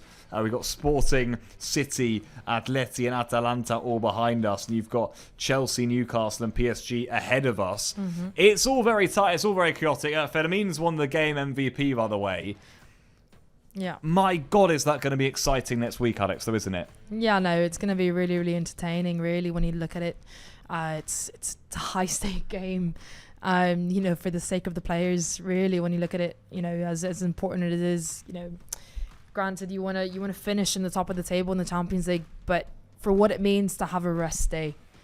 Yeah. So for what it means to have 2 one games less match. Yeah, exactly. So to have that off the calendar, it's really, really going to be important for, especially with the spanning games that we've had this month so far. Give these players a rest. We saw Pedri come off today with probably what it looked like a muscular hamstring injury. Yeah. Do everything that we can possible to just make our life just a tad easier than what needs, So, yeah, hopefully against Copenhagen, it's going to be really, really a high-stake game, and hopefully we can play better than we played today. It is at home, obviously, so exactly, advantage there. More comfortable. We know the pitch, the pitch to our standard, so I think that has a lot of influence. I'm assuming, next week we're really going to go all in and try for it to be a high-scoring game. Yeah, certainly will. That will be the aim for Barca. They're up against the Copenhagen side, who are down in 26th right now, so still they'll be fighting to get in the top 24, by the way. So, my God, I mean, it's going to be a high-stakes game. Reminder, Newcastle and PSG play each other on the final match week. They're 6th and 7th right now, so one of or both of those teams are going to be dropping points and likely won't be in the top 8. So that's something to think about, people. Something to think about. Right, we're going to take a very quick break here. Don't go anywhere because we've got all of the reactions and analysis from the Eden Arena coming up shortly. Hearing from the protagonists, a bit of discussion here about the weeks to come. Barca play Oviedo on the weekend, but of course we're all thinking Champions League mode right now. My God, it's tight. A lot of maths to be done. Anyway, we're going to take a quick break. Don't go anywhere. We'll see you shortly.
Right, hello people, welcome back here to the post-game show on Barça Live. It's Slavia Prague 2, Barça 4 in the Champions League. The 3 points will be heading back to Barcelona. You can see on your screens the table, what it's looking like right now. A reminder, the top 8 go directly through to the round of 16. Let's take a look at the rest of the results from today's game. We had good news earlier. I'm not sure why they're so small at that, but what to do, Pablo? They are not that small on our screen, which is quite odd. Let me pop them out and then in again. I've made them all small. Turn it off and on. No, okay, well there you go. That's what they're going to be. Everyone, get your glasses out. Get your glasses out, which is just strange because they're not like that. Right, I can tell you. Atletico de Madrid drew earlier to Galatasaray. Good news for us. Karabag beaten Frankfurt. Didn't have much importance for us. Atalanta losing to Athletic Club is really big. It's a good result for us. It means Atalanta are sort of out of the race now. Chelsea have beaten Paphos, but only by 1 goal, which means they're just 1 goal ahead of Barça in terms of goal difference. Bayern, we thought would be a bit too far anyway. They've won 2-0. Juventus are there, but we're ahead of them, which is fine. Newcastle are causing problems right now. They've won 3-0 against PSV Eindhoven, but they play PSG, who are level on points with us on the final match day. Liverpool have got the job done, which has sort of put them a little bit out of sight too. And of course, we have too. So some good, some bad results there, Alex. It's all to play for, though. Yeah, no, I think every single, as you said, Pablo, there's literally so many teams on level, whether it's the same amount of points, whether it's 1 point, 2 points. There's literally just 1 win, 3 points, and you can literally just jump over so many teams. As you saw, we literally jumped how many positions today? 8. We've jumped to what? 6 positions? Yeah, we have, 6. Give or take. So it's literally that's this format of the Champions League. It's entertaining, you know, it's high stake. Every single match is high stake, no matter who it's against. And obviously, you know, next week we do have a big feat to complete. We do need to win, but also that goal difference is going to be so important that we can't have another game like today. No, yeah. It's certainly worth noting. We mentioned just a minute ago that Copenhagen, our opponents on that final match week, they're actually 26th right now. In fact, I'll show where they are on the table because it means that, well, if you guys aren't aware, it means that from 9th to 24th, these are the teams playing in the playoff. So Copenhagen are actually on the cusp of getting in. So what you want really, if you want to win big against a side, it's a side who haven't got anything to play for, right? Well, I'll show you here. Copenhagen have got plenty to play for. They're not in the top 20. They're going to be here. They're down in our 26th. There they are. Level on points with a lot of teams who are inside the top 24. So it's not just going to be a walk in the park, Alex, that we say, it's a side who've got nothing to play for. They've got a lot to play for. Yeah, no, it's, I think, probably what we like most about this Champions League format really is kind of the fact that every single game is one to play for, no matter who you are, because usually when you have maybe, a group stage like this and you have maybe, top 8 are the only ones that go through. No. You have the opportunity literally from way down in the table. So even the teams that are fighting for that 24th position is going to be really, really intense. So I think that's probably what you like most about this format really, is kind of the intensity that every single match brings. Every single game has to bring at every single moment. Every team has to perform if you're big or small. So I think it's quite impressive. I think today kind of showed that, a lot of people who don't really follow Champions League or football, in general, you see Slavia Prague, all grand, it's a game won by a club like Barcelona. But now, Prague, you have had I wouldn't say a decent run in the Champions League, but they've held on really well in a lot of matches, historically as well. So yeah, it wasn't going to be an easy game. They clearly proved that. But I think this Champions League match was important to get 3 points. And I think next week, hopefully, we can only grow from this. Certainly so. We've got a league game, and it's sandwiched in between it, of course. We've got the Real Oviedo clash, but it feels like everyone's thinking about that match week 8, doesn't it, already? 2 big things did happen today, Alex, apart from the result, which we can delve into a little bit in a moment. The injury to Pedri, which we don't know Let's not get ahead of ourselves. Let's not. Yet. We don't know how bad it is. If it's literally just a niggle, if it's nothing, and then the suspension of De Jong. Yeah. So obviously we know that Frank De Jong is out definitely for the Copenhagen match. Pedri up for debate really. He looked really, really uncomfortable coming off the pitch. I have to be honest. He didn't have a happy face on. He was really, really uncomfortable walking. He looked really uncomfortable when he was grabbing the back of his leg in his hamstring area. And you can tell he's just really uncomfortable. He wasn't happy either. I think he looked really disappointed. Yeah. I don't know if that was because, you know, he was like, this doesn't, you know, it doesn't feel good. Yeah. Doesn't feel right. Can this be something important? You know, muscular injuries at this point of the season, we're probably going to start to see them more and more across the table, especially in the Champions League. You know, you're playing these really, really high intensity matches. When you look at the month that we've had, literally every single match that we've played has been really, really high intensity. It has. You know, you look at the Supercopa, you look at the Real Sociedad game, you know, you're looking at these matches and you're like, oof, okay. The Espanyol one, yeah. Yeah, if you look at these matches, you know, they're all high intensity. There's not been a game that we've been able to rest a lot of players. There's not been a game that we've been able to kind of use our possession to kind of ease off the intensity. So, you know, granted, we're probably going to be seeing a lot more muscular injuries probably just from being overworked and over demanding, and you add the cold and the pitch that we had today, and it doesn't really help either. So you never, hopefully it was, you know, uncomfort maybe. You would want to say maybe 10 days most, hopefully. Yeah, you know, let Pedri ease back into it, but at the same time, you know, if he needs more time, give it to him, because we do need him for, you know, for later on in the season. Yeah, let's wait and see what happens. We've got a comment here from Adam saying, well, Eric and Bernal can play as the pivot if no Pedri. Yeah, it's not a bad shout. And then you've got Cubarsí and Gerard Martin at the back. Yeah, or you've got the option of a Bernal and an Eric, plus what we saw a bit today was Fermin and Olmo, so obviously attacking I was going to ahead say, of them, right? I would actually probably prefer, I agree. considering the amount of goals that we need to score, I'd probably prefer Eric Garcia, Dani Olmo and Fermin Lopez. I think to so. kind of let Eric Garcia be kind of the lone defensive midfielder, and let Dani Olmo and Fermin, probably Dani Olmo go more left towards that left wing, and let Fermin kind of drift over that right wing and kind of keep him on that, rather than having two pivot defenders as the defensive midfielders like you have when you have Frenkie and Pedri and you have the lone 10. But again, I'm not Hansi Flick. I don't know what he wants. But for me, if you ask me what midfielder would you like to see without Frenkie and Pedri, I would probably say Eric, Dani and Fermin. I agree. I think so. Speaking a bit about Fermin today then, Alex, the man who got the party started a bit for Barca. It wasn't an easy first half. We struggled really in the first 10, 20 minutes. And then it was his goals that broke the deadlock, got us through. I mean, what a brilliant player. Already up to double figures this season from the position he's in. He doesn't play or start every game, by the way. No. His goals to minute ratio is superb. I mean, the way he makes use of the chances he gets given by Hansi Flick. What a brilliant footballer, really, Fermin. His ability to shoot from distance, always something we love too. He did it again today.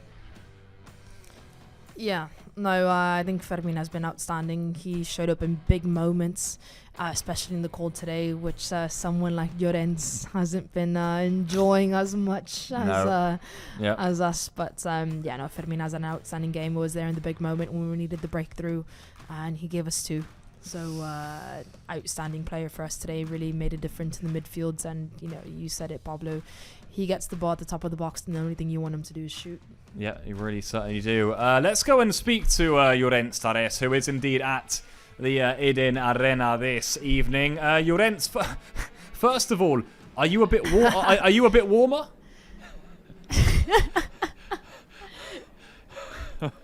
No.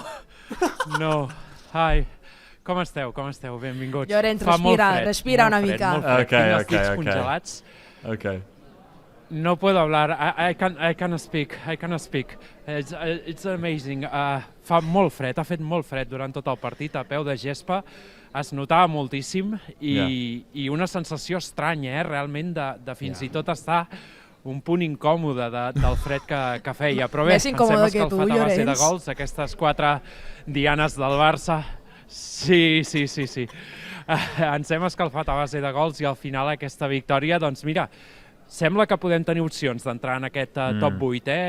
Haurem de fer números a l'última jornada, veure les baixes, però crec que avui podem marxar contents de Praga. Àlex, molt fred. Llorens, you mentioned it there. The win is obviously by 2 goals in the end, 4-2 result. Barca right now are 9th. We're 9th. Yeah. We're level on 13 points with, I've counted, 8 teams, I think, Llorens, which is an unbelievable number. It's very tight. It's all going to go down to the final match week. Yeah. Last season, I think it was 16. It was 16, yeah. Yep. No sé si això ho teniu controlada, aquesta dada. 16. Doncs més o menys aquest és l'objectiu del Barça. This is the main goal for the team. Reach the 16 points. Of course, tot passa per guanyar el Copenhague a l'última jornada i si pot ser amb bastanta diferència de gols. També és cert que hi ha algun duel directe, si no vaig errat, un Newcastle-PSG, per tant això ens podria ajudar. La llàstima és el gol del Chelsea als últims minuts, PSG-Newcastle, efectivament, i la llàstima aquest gol del Chelsea a l'últim moment que ha aconseguit la victòria davant del Pafos. Però tot depèn del Barça. Jo crec que si el Barça treu els 3 punts serà entre els 8 millors d'Europa i ens estalviarem una ronda, un viatge i potser el fred, perquè si torna a tocar un viatge d'aquests, jo ja no sé què més posar-me. Porto moltes capes i no, ara mateix és que no puc ni parlar del fred que fa aquí. A més és que estem molt a prop del terreny de joc i la veritat és que es nota molt aquesta sensació. Però bé, escolta, avui no ha plogut almenys, avui no ha plogut en aquest estadi com havia passat a Sant Sebastián o a Santander. Tot s'ha de mirar pel costat positiu. Lo estás pasando molt bé, Llorenç. Sí, està a tope, Llorenç, Molt. We'll come back to you. We'll come back to you when you've got protagonists in your position. Try and stay warm. Try and stay warm if you can. We'll be hearing, of course, from players. Go ahead. I'll try, my friend. Llorenç, we'll see you in just a few moments' time. Alex, bless him. He looks really, really cold. That was brilliant. It genuinely looks freezing, doesn't it? He looks like he's struggling a lot. Yeah, I want to know why he doesn't have gloves on though. I think he must have taken off when he came inside. Maybe it kind of slips I think a bit. But no, you can only feel bad for the lad. Yeah. There we go. Llorenç out there. We spoke about the suspended players, a bit about Fermín there, who was excellent tonight. I thought someone who else was excellent. I know you're a big fan of him. Frenkie de Jong, Alex. Me Frankie! Your favourite? No, your absolute favourite. What a display for him. I think in terms of a player who just took the game with a scruff of the neck when it was an odd game, there were spaces, and he thought, this is my game then. I'm going to start running through the midfield. And he was marauding up the pitch for Barça, wasn't he? And big contender for man of the match, surely. Yeah, no, I think he had an outstanding game. No, the amount of times that he literally just zipped past defenders, not really like regatear, like he wasn't doing anything fancy. He was using his body really well to get the defenders off his back and go into space, knowing that once he got that advantage, if that player got his foot in, that was a foul. And it was a key foul because Frenkie was getting into really, really key places, key spaces in the attack. Burst through so many of the players and just got our players into really, really good positions. Sadly, we weren't able to take advantage of it, and he was getting a bit frustrated because he was doing so much work to get our players into really, really good positions, and we just weren't able to take advantage of that. Obviously, he got the assist for the Fermín, which was a really, really good assist. It was a lovely flick from Rafinha, but Frenkie, really good first touch, turns his body around and feeds the ball into Fermín, who Fermín is able to finish off his first touch. And I think, ball recovery as well, Frenkie did outstanding. He was doing a lot of, he was dropping in a lot next to Eric Garcia on the defensive line and defending really, really well, especially when Slavia Prague were using the advantage, the player advantage they had in the midfield. He was doing really well to help the defensive line defend.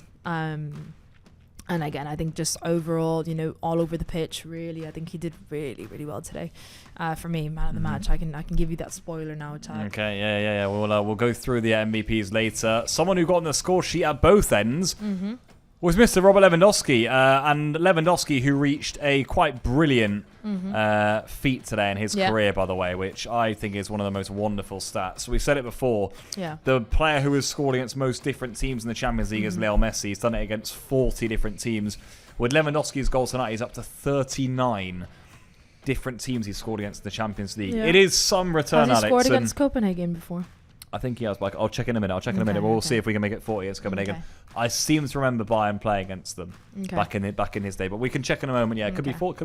You could match it within the league phase. Yeah, you never know. Of course, with Ferran's injury having to start tonight, you'd expect he'll start against Oviedo and against Copenhagen again.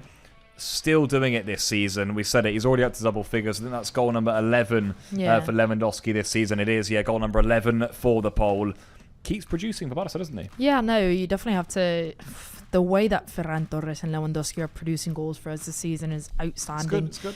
They're both in double digits now, aren't they? They are, yeah. Yeah, so, it's that debate that people have, Lewandowski or Ferran. No. Both of them, los dos. They're just as important, and they're giving us goals in every single way. And Lewandowski's, one of those players that never really changes. The player that he is, and the player that he can definitely show you. He shows up in big moments against Real Madrid, for example, in the Super Cup final. That was a big goal. Today was a big goal, and I think today he played really, really well, to be fair. I think he did really well to drop into the space. I think Hansi Flick probably told him that the half-time, because the second half really changed. He was dropping in really deep to receive the ball. Again, the Slavia players were really on his back, so once he dropped deep, the likes of Fermin and Rashford really ran into the spaces. He knows exactly the player he is. He's really good at reading players around him. I think the spaces that he creates, he knows how to create them really, really well. And a lot of the time, whether you see it or not, it's a very analysis and a very analyst view of kind of off the ball. You see Lewandowski kind of almost making himself purposely useless in a play, because you see him dropping in and kind of staying with his defenders, but that has a reason. You're entertaining two defenders while you're letting everybody else running to the space that you leave. So he kind of retreats a bit, whether it is with the players around him, whether it is kind of blocking a space. I think he does that really, really well, and I think people don't really know how to appreciate that from Lewandowski. He creates a lot of space for the players around him, and he knows how to read those spaces really, really well for himself as well, as we saw now. I think today he had a really, really good match, to be honest. Alex, from what I can see, Lewandowski has not scored against Copenhagen, unless I'm being wrong here, but I've searched up and I can't find a Lewandowski goal against Copenhagen. Yeah, I can't. So that could mean that he could reach 40 against Copenhagen next week, which is an incredible feat. It really is. With today's game, Alex, we've seen the table on our screen. It's a 2-4 win for Barca. Do you think Flick will be chuffed? We'll be hearing from him in a few moments' time, of course. Let me ask that question. Do you think Flick will be chuffed? You think he'll want more goals? Yeah. No, I don't think he's going to be anywhere near happy. I think he's probably going to be happy the fact that we were able to flip the game around in the second half. Because it was looking a bit dodgy at some points. I feel like he's probably going to be happy with the fact that we were able to play a completely different second half. We were able to play a good second half, I think. We dominated the second half. I believe in possession and kind of really being annoying to Slavia in that attack, because I think we had no reason to kind of retreat from that, because again, they were doing really, really well defensively, but they weren't compact. So I think those spaces really, we needed to take way more advantage from that. Is Hansi Flick going to be happy with the match today? No, because I think our first half was bad. But I think he'll probably be happy with 3 points, because at the end you do need to be happy with that, as much as we did need more goal difference. In the end, if we didn't get those 3 points, then we would be having a completely different conversation right now. 3 points in the back, he's going to be chuffed about that, but I think the style and the way that we played today, he's probably not going to be happy. And then you add the fact that we don't have Frenkie de Jong or maybe Pedri for the next match. I think he's not going to be too happy. Okay, interesting what you think. What I've done ahead here, Alex, is I've gone and got the fixtures up for the final match week. So this is what we can expect, people. Okay. Here we go. These are the games these are the ones for us to keep an eye on, really. Athletic Club Sporting is a good one for us to talk about as well. They're both above us now. No, Athletic Club aren't. Sporting are just the one below us. Sporting are behind us on goal difference is what they are. So they're level on points. So, from what we've got here, Ajax Olympiacos is irrelevant to us, really. Yeah. It's irrelevant to us. Arsenal, Kairat Almaty is the same. Arsenal are clear at the top. You got Monaco, Juve. If we do our job, we don't need to worry about Juve because they're 1 point behind us, so we can almost forget that too. Athletic Club Sporting, we need an Athletic Club win. Because Sporting, if they win, then it's... In fact, Sporting are... level on points with us and level on goal difference. Okay, so it's... so any fall to Sporting... is perfect. Is great for us, correct. Atleti Bodo Glimt, again, I mean, you would back Atleti to win that, but they're in a similar spot. They're on the same Level points as on us, points. but they're on 3+ goal difference. We're on 5. Yeah. And 2 goals at this stage are vital. They really are. So what Atleti hoping for is they win big, and we, if we win, don't win by very much. It's a big ask for them. So again, you'd hope we'd be in the clear, but it's one to look out for. Yeah, I mean, to be fair, bro, the Glimt just beat Manchester City. They did. So it's not. I wouldn't say that Atletico Madrid are going to be too complacent and kind of get the feel off of that. But hopefully for us, Glimt can maybe get another big win. Leverkusen Villarreal doesn't have too much importance for us. Okay. Dortmund versus Inter Milan has a bit more, but again, it's a similar setup where Dortmund are 2 points behind us, Inter are 1 point behind us if we do our job. They're irrelevant to us. Club Brugge Marseille is the same, it doesn't matter. If Frankfurt can do a job on Tottenham, who are 1 point above us right now, that would be ideal. Grand. Where are Frankfurt? But Frankfurt are not doing well. No, so they're down in 33rd. Okay, and so even if they win, no, in fact, Frankfurt are out anyway. That's not great. Granted, so Eintracht need a win over Tottenham. Yeah, but they don't have anything to play for, So though. from this, basically, we need... And there's more to come, I expect. We need Athletic Club to win. Yeah, from this page, Athletic Club to win, Glimt to win, yeah, and Eintracht Frankfurt to win. Yeah, those are the clubs we're looking at now. Right. It's page 1. Page 2 here, people. Let's see. There's more to come. This is how many games there are. Liverpool are above us right now, but they're quite far above us. Yeah, I think they're quite clear from us, aren't they? They're 2 points above us, so they need to lose to Karabag. Well, it's quite an arse, but Karabag are still fighting though. They're 18th right now, so they're not out of things. You never know. It could be another upset.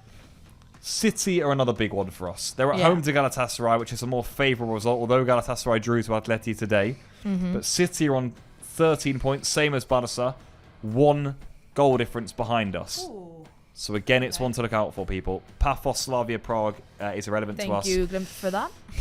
And PSG Newcastle is the big one, really, Alex, isn't it? Yeah, that's both probably... 11 points with us, and we're going to get a good result whatever happens. Yeah, I was going to say PSG Newcastle's probably the biggest match of the last match day of the league stage. That's probably, a lot for stake there. Both PSG and Newcastle. The PSG lost yesterday, obviously, so they're coming off of a bad game. I think everybody else kind of has a clear vision of what they need to do, but obviously PSG Newcastle is going to be a big one. It's going to be a big one, and it's going to be important for us. The result of that. That is a big one indeed. You got PSV Eindhoven, Bayern Munich. Bayern are clear. So PSG, how many points do they have? PSG are same as us, 13. And Newcastle? 13. All right. So best case scenario, you know what? Best case scenario, they draw. And we win. Yeah, and we just leapfrog both of them. Exactly. Yeah. All right, correct. I like that. But they're both on plus 10 goal difference, guys. So if there's a team there that wins, they'll definitely be through, is what I'm trying to say with that. They'll definitely be through. Right. So best case scenario, draw, yeah. But we jump over the good thing is there, though, one of them at least is dropping points. Yeah. So one of them we're going above anyway, which is really positive. Yeah. Really positive. Yeah. PSV Bayern we don't really care about. Atalanta have really messed up. They got a big defeat today, and now they've got just 1 goal difference. It's a big ask for them away to Union Saint-Gilloise to really get that up. Real Madrid, you may be asking how they're doing, people. Well, they're actually 3rd right now. They've got 15 points. They're pretty much in the clear. They're in quite a good spot. It's not certain. Benfica are out right now, aren't they? Certain. They're quite low in the table, I think. Down below. Benfica are 29th. Not good, but they still could get into the top 24. Not done for them yet, but they're not doing great. And then another big game, Napoli-Chelsea. Yeah. From a Barca perspective, of course, hoping Napoli get the job done in that one. Napoli are 25th, so they need to win too to get into the top 24. So a big game that. Chelsea away to Napoli. Yeah. Not one you'd back Chelsea really to win at, never mind win big, would you? So not in current stages. With that being said, then, Alex, with you having taken a look at the fixtures, are you confident? Because I think I am, actually, overall. I would say yes, probably. Looking at I think that PSG Newcastle game really gives us a big advantage. You can't really complain when 2 teams that are above you are playing, and you know that one of them are just going to drop points, and then if they draw, you're going to jump over both of them. So best case scenario, worst case scenario is that we only jump over one of them. So I think that's really, really positive. And you look at the team that we're playing, Copenhagen haven't really had a good Champions League run overall. So you're looking at that and you're like, grand, let's get our head down, let's go for it, and kind of let's do exactly what we need to do. And I think overall, we just need to keep going for that. And we're going to go live to Llorenç. Llorenç, go ahead with Gerard Martin. Sì. Sí, amb el Gerard Martín, que fa molta cara de fred i per tant serem molt ràpids. Gerard, com estàs? Congelat. Ha estat un partit i unes condicions, imagino, poc habituals i que us heu hagut d'adaptar. Sí, la veritat que vam entrenar ahir aquí, però avui ha sigut més dur encara i ens ha costat entrar al partit, però la segona part m'ha estat millor i al final hem guanyat, que és el que importava avui. Al final sembla que l'última jornada amb una victòria relativament còmoda hauríem de passar, veient els resultats, però s'hauran de fer molts números, no? Però l'important era sumar els 3 punts aquí i dependre en la mesura del possible de nosaltres. Sí, i la setmana que ve nosaltres fer la nostra feina, guanyar, marcar els màxims gols possible i segur que estem allà al top 8. Escolta't, Bec, patint molt. És dels partits més, amb aquestes inclemències, més durs que es juguen mai, o què?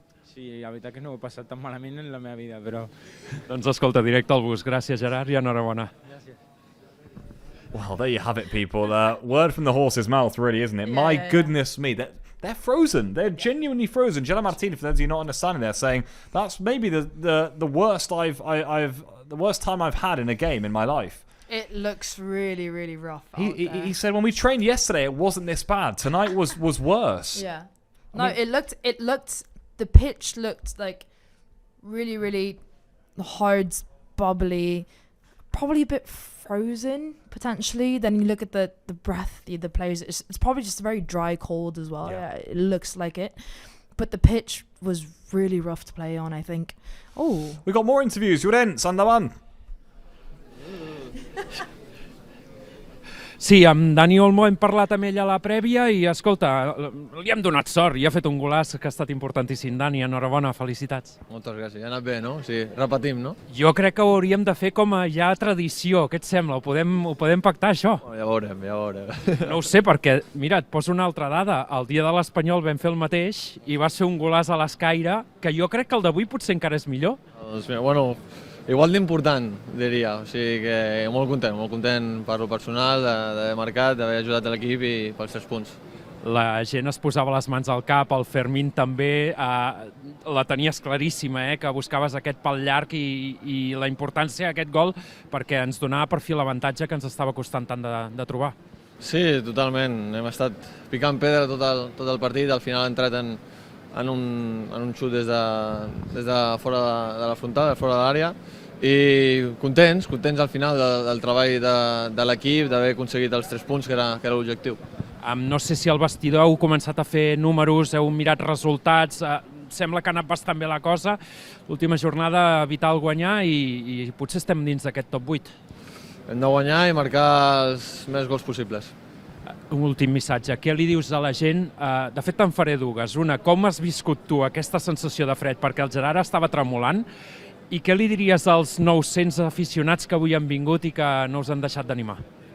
Primer de tot, xapó perquè era un dia i una nit complicat, aquí en temperatures molt baixes, i nosaltres sempre agraïm de tot cor que viatgin i que vinguin a animar-nos, perquè per nosaltres és molt important el seu suport, també guanyem i juguem per ells. I sí, al final era una nit molt freda, però jo crec que l'equip ha estat bé. No era excusa al final pel resultat i jo crec que hem estat bé. Doncs vinga, agafar una mica de caloreta. Gràcies, Dani. My goodness me. Everyone's struggling so much with that cold. Struggling, Alex. So does that make tonight even bigger or a bit more impressive? Because you can quite clearly see it. This was not a game to mess around with, and I think maybe you said it. People looked at it on paper and said, "Let's get 4, let's get 5." We said ourselves we wanted 4. To be fair, we did get 4. We did get 4. To be we fair, conceded 2. Yeah, exactly. That's it. We didn't get but I mean, goal difference wise, and to get 2 out of that is, with the complexion of the table right now, relatively favourable for us. Positive in the end, with all things considered, with the way the players are reacting. Is that an extra bonus? Yeah, maybe you want to look at that and be like, grand, it was a tough match that we were able to get something out of. We got the 3 points that we needed, because at the end of the day, Dani Olmo said it, that was the biggest and most important part of today. And you got it in really tough conditions. And it was really, really, really hard to get goals in that. But I think... just unfortunate, but I think right now we just need to focus on the fact that we have 3 points and look forward to next week, and hopefully Llorenç and the players can get warm now. Yeah, let's hope so. Llorenç, we're not going to keep you for too much longer. Please do get warm, but very, very quickly, a goodbye from you and your MVP points. Your MVP points, very quickly. Ja. Sí, ràpid, perquè de fet els jugadors ja han passat. Heu vist Gerard Martín, la cara i com tremolava, per tant, no estem aquí forçant res, fa molt de fred i es nota. Empate, Àlex. Els meus punts de l'MVP, doncs mira, avui 3 punts per Fermín, 2 punts em quedaré amb Frenkie de Jong, que crec que ha fet un bon partit, sobretot arran de la lesió de Pedri, un Frenkie que serà baixa a l'últim partit, i doncs la veritat no sé qui més dir-te. Olmo has dit, crec. Avui és complicat, Lewandowski ho ha provat molt, ha aconseguit al final, i Dani Olmo, efectivament, Dani Olmo, i també afegiria Lewandowski si hi hagués una quarta posició. No, let me say something, Alex. Let me say, I'm trying to speak in English, but I can't speak in English, I can't think in English right now, because el fred és tremendo. No, les neurones ja no funcionen. Així que si fos un quart punt diria per Lewandowski, que al final ha trobat el premi del gol, però bé, ens quedem amb Dani Olmo, que ha estat decisiu amb aquest golaç. Per tant, ja han passat tots els jugadors, ja són a l'autocar pràcticament, queda algun jugador encara tenint en aquesta zona mixta algunes televisions amb drets, i ja marxem cap a casa, cap a l'avió de tornada a Barcelona.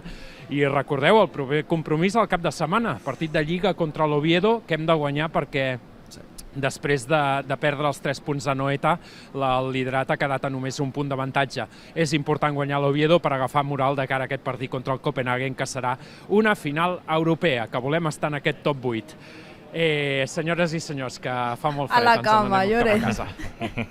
Llorenç, bona nit. Thank you very much for all the work today. Get yourself warm, please get yourself warm, and we'll see you in Barcelona. We'll see you in Barcelona. Right, Llorenç's points for the MVP there. Alex, let's hear yours. Let's hear yours. I think I have to give my votes to 3 points to Frenkie de Jong. I think from start to finish, he was outstanding. I think he was a key player in a lot of... I think he probably would have gotten more importance today should we have taken advantage of the plays that he created. Unfortunately for us, we weren't able to entirely, but I think overall Frenkie de Jong was outstanding today in every single way of, style of play, possession, recoveries. Everything about Frenkie today was just really, really good. Fermín López, he came up big in the key moment, kept calm, cool, collected, and just slotted home he slotted home those 2 goals really, really, really well in key moments. And I have to say, Eric Garcia, I think today did really, really well. I have to say probably Lewandowski would be my 4th point as well. I think Lewandowski had an outstanding game today for the players around him overall, but I think Eric Garcia did really well to command the defenders. And, we usually see him in that six pivot role lately. Now he's gone back into centre back, but I think today the high line got us out of trouble a lot of the times. He did really well defensively, in tough conditions when it's not easy. He did really well the tackles, the bodies off, clearances as well. I think Eric Garcia was really, really key, especially when, Slavia did have the advantage of the attack and knowing how the ball moved, how the pitch works, the bounces and the speed of play as well. And Eric Garcia did really well to get us out of danger as many times as possible. Yeah, I certainly agree. In fact, Alex, I agree so much that I've gone for the exact same votes as you. So look at that. I'll just put my name in there. I completely agree. I think for me, De Jong was man of the match. I mean, he didn't get a goal, of course, tonight, but the assist... he almost did. That was unfortunate. Maybe he should have, Maybe he should have. That one that he got ruled out, I forgot about that one in the second half. I've gone for De Jong, though, because I thought he ran the game. I really do. And we've said it a few times during and after the game, but my God... He was brilliant tonight, De Jong. He's in some of his best form of the season, by the way, right now, people. Really a motor in the Barça team. And the way he spoke after the game as well against La Real, too, as like a captain. So De Jong is high in my estimations right now. I've gone for Fermín with the 2 goals. It's fitting. I thought he was top. He was sharp. I think he was actually one of the ones that struggled a bit more in the first 25 minutes. And then he got the goal and he flew on from there. The 2 big goals. You can't complain, can you? Yeah. And Eric, I just think it was a tough game at the back for him. He had Gerard Martín next to him, who he had to, mentor through the game a bit, if you like, and it wasn't an easy one. We heard from Gerard Martín just there. Yeah. I thought he marshalled the back line ever so well, so I'm delighted for Eric in the end, who I thought was really, really good, which leaves us, Alex, with quite an interesting batch of MVP points. By the way, guys, those of you still watching on, let us know your MVP votes. We'll read a few of them out. Yeah. That's how it ends then. De Jong with 8, Fermin 7, Eric 2, Olmo 1. Yeah. Pretty much everyone on the board you'd want there, maybe bar Lewandowski. Yeah, I was gonna say probably Lewandowski deserves a point, really. I really do think he was outstanding and obviously got the goal, got a really good key goal in a really good way, and I think I think the way he played today was really commanding. Up top again, there was a lot of off the ball work that he had to do. If you pay attention to the way that he entertained the centre backs, the way that he entertained the Copenhagen defenders, and creating space and drawing them out, or simply just standing there because of the fact that they were literally glued to him. He's not what I like. I think what I respect most about Lewandowski is he's not shy of being the player to create the game for his teammates, if that makes sense. He's not shy of being standing still, literally stepping away from the attack to be able to create space for the players, because he knows his chances do come, as we saw today. His chance did come and he did get the goal. But I think what I respect about Lewandowski at the end is being that player that you can rely on to kind of complement his teammates as much as he can. And today he did exactly that. He certainly did. We've got a few votes coming in here, people. We've got Adam says Frenkie, Fermin and Eric or Lewandowski. 1 Fermin, 2 Eric, 3 De Jong, says Mac Lumbis. Pretty similar to us, really. I think it's one of those games that más o menos, more or less you could... and they were taller than Eric. Yeah, Eric was... my God, Surely was huge. But Gerard Martin, I think, probably had the biggest disadvantage. I think the player that he had to defend was literally probably 3 times his height. And there was what was that one play that he was literally going to his side rib to defend? Eric Garcia and... Eric and Gerard Martin had a really hard task today to defend against really, really tall players, but they did really well. I think, bar the 2 goals that Slavia scored in the front post from corner kicks, I think overall we defended really well against them. Yeah, I would have to agree. For now, for Barça, we're all sort of thinking about Copenhagen, but attention does turn to Sunday. We've got a 4:15 local time kickoff against Real Oviedo, a side we've already played this season, a side who are struggling down the latter end of the table. Llorent said it before, we're just 1 point above Real Madrid right now in the La Liga standings. This was the reverse fixture. Barça in a much different moment of their season when this one was played. This was in end of September, actually, guys. I mean, a different team we were, actually. I mean that, honestly. We really are much in a better place right now, I think. But we eventually got the job done here. A few really good saves, but Oviedo actually took the lead. But, Alex, a big game for us, of course, coming up this weekend. We are only 1 point above now of Real Madrid in the table after that remarkable slip up to La Real, which we still don't know how it happened. And we have to get the job done. It's back at the Spotify Camp Nou, first time since the 13th of December.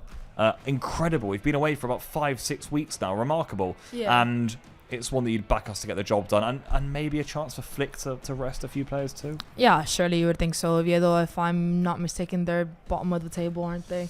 Can confirm with you, but so it's a good chance, as you said, for Hansi to rest players, give some minutes to other players. Especially when you look at that Copenhagen match, and you look at some of the players. If we have Pedri down, if we have maybe give Marc Bernal some more minutes, give him a start if you're going to depend on him. Agreed. For some players coming off. Or maybe, it's a time that you put Gerard Martin, Cubarsí back as centre backs if you're going to move Eric Garcia into the midfields. Maybe try out that Eric Garcia, Dani Olmo, Fermin Lopez midfield. But I'm assuming that Hansi Flick is going to be thinking about Oviedo quite a lot. Maybe he wants to rest Lewandowski, considering that we don't have Ferran.